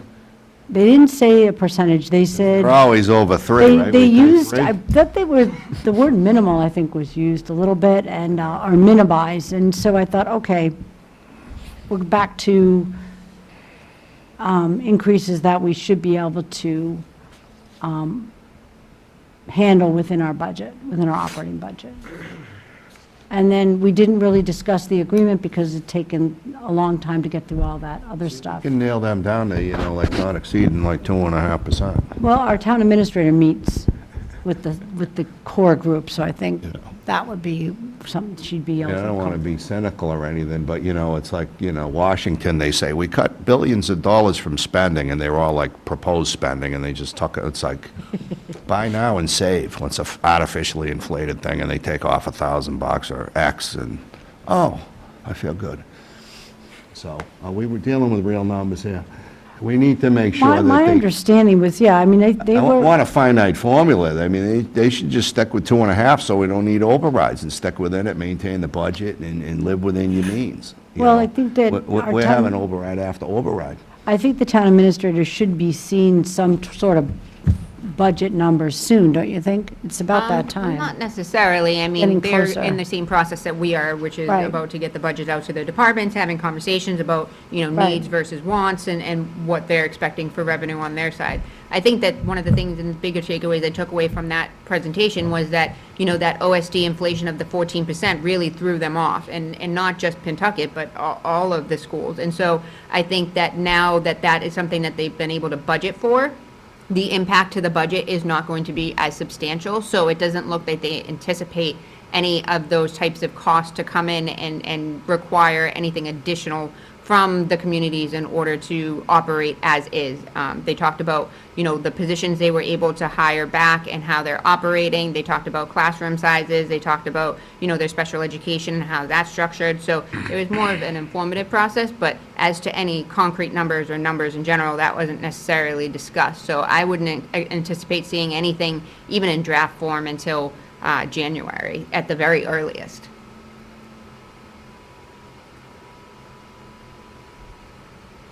Okay. But the way I see it, we need a rigid formula, discipline.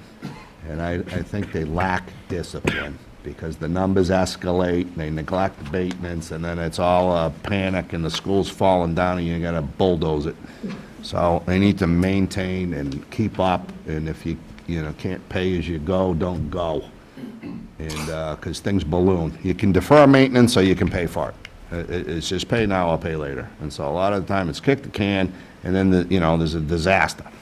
And we're looking at $260 million because they never kept up with anything. But anyways, that's my sentiment. Jason? I'm good. You're good. Mark? Good. Edward? Awesome. We're good. Moving right along, 9 o'clock.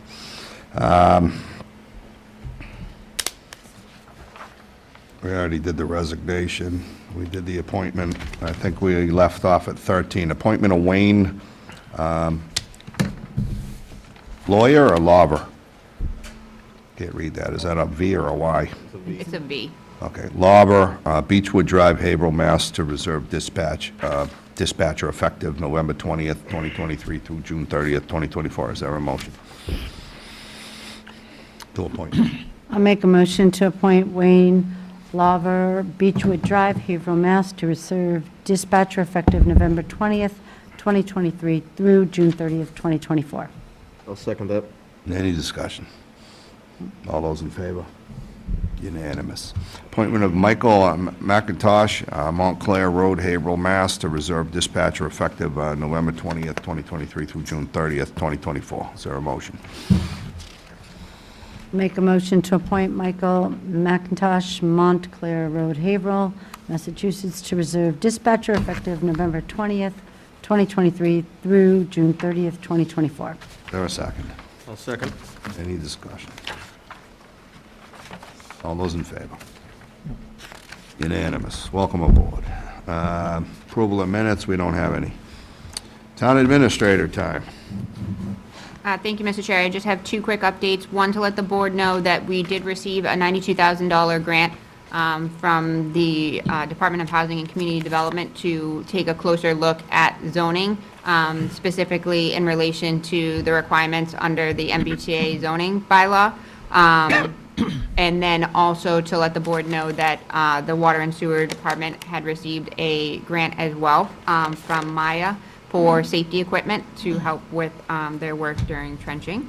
So that was very exciting as well. And then I also just wanted to let the board know that, as we had discussed, I'm just finalizing getting the budget up on ClearGov, and that should go out to the departments by the end of the week, so that they can start inputting their information, and then we'll start scheduling meetings with myself and the town accountant first, and then they'll submit their budgets by December 31st, and then we'll be able to just take a quick assembly of the digital budget book, which should hopefully be easy, and then that will get out to all the boards as well as the residents on the website, and we'll have paper copies as well.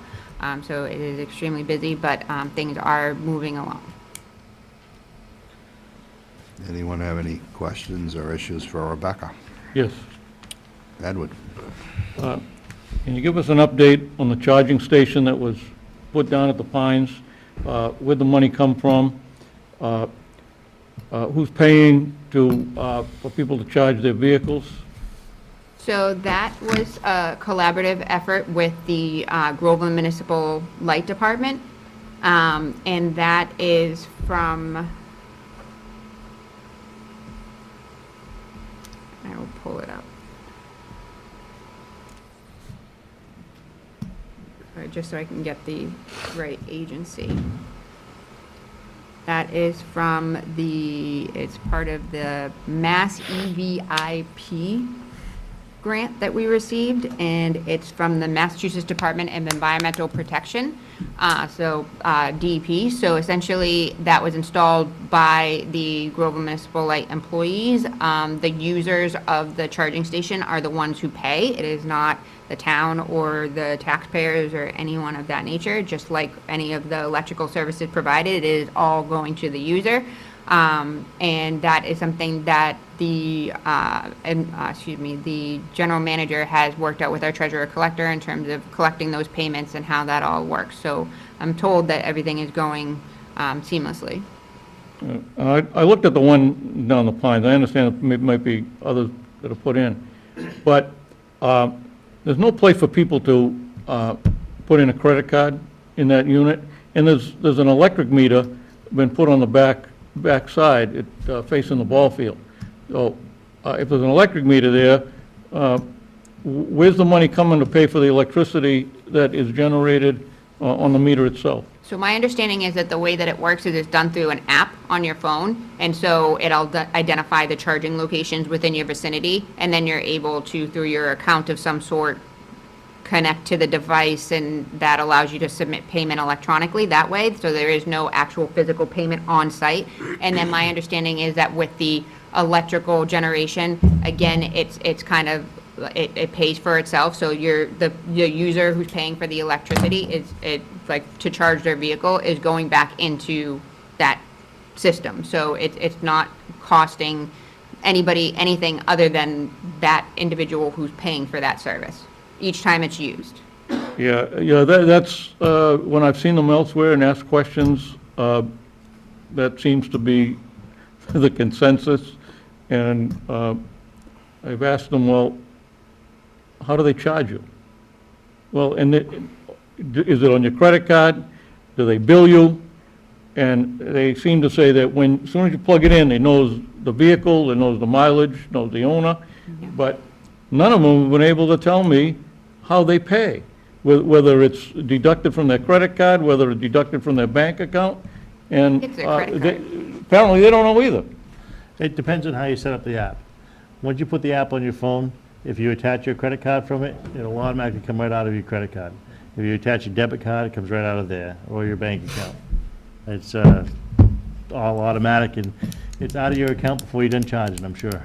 I did speak with a man that had a Tesla, and I had asked, he was the first one I asked about it, and he said his was an old one, he's under an old plan, that as long as he uses a Tesla charging station, it doesn't cost him anything, but they said that plan doesn't exist anymore.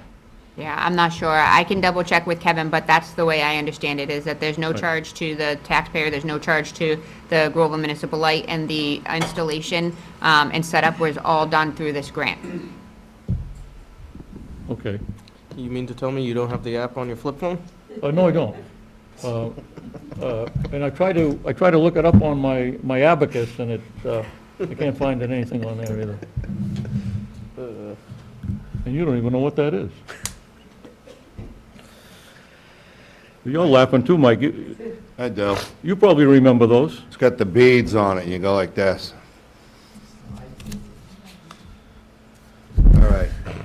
Are we You done? cheat when you use it? Edward, you finished? I'm all set. You're all set, okay. What was that? Administrator time? Are you all set, Rebecca? Yes, I am. Thank you very much. Thank you so much for the information this evening. Thank you.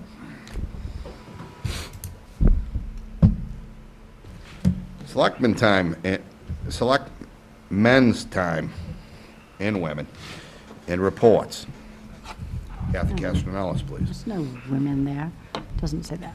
I don't really have any big reports. Just, it's that time of year, we slow down a little bit. Hopefully get together with family in the next few days and have a meal or something like that. So I hope everybody enjoys that time. Seems like we're always running really fast from one thing to another. So it's nice to just slow down, enjoy living in Groveland, enjoy some family and friends. So I hope everybody does have a good Thanksgiving break. All right. Thank you. Jason? I agree. I hope everybody enjoys their Thanksgiving week. And that's all I have. Mark? I'm good right now. Edward? I'm all set. Be thankful, count your blessings. Old and unfinished business. Kathy, Trash and Recycling Committee. No new updates. We're meeting the last Monday of each month. Why is so that? Shouldn't that be before Selectmen time? I don't know, but that's, nevertheless, we'll have an update after our next meeting. All right, very good.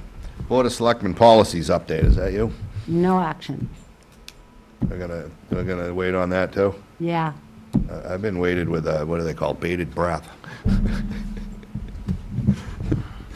Sorry. I'm in a good mood tonight. Other items not reasonably anticipated at the time of posting. Is there anything that anyone didn't think of at the time of posting that needs to be discussed this evening? Not that I heard. Kathy, is any late breaking news? Not Jason? that I know. Mark? Ed? Okay. Nothing. Correspondence, it's just for the record here, if anyone wants to read the draft Board of Selectmen meeting minutes for September 25th, 2023, and the October 23rd, 2023 minutes as well.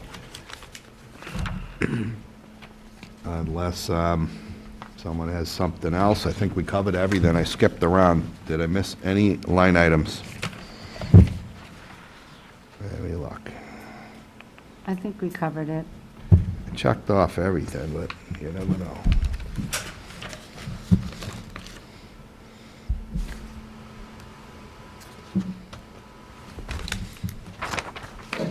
Think we got everything. Our next regularly scheduled meeting of the Board of Selectmen will be on Monday, December the 4th, 2023 at 6:30 PM. Unless anyone has someone else, I'd like to make a motion to adjourn. If you wanted to mention that. Oh. You can. I'll hold this up. Public service announcement. The Groveland Historical Society invites you to the one and only Create a Wreath Workshop at Washington Hall, 101 Washington Street, Groveland, Mass. On December the 3rd, 2023, from 2 to 4:30 PM. Be there.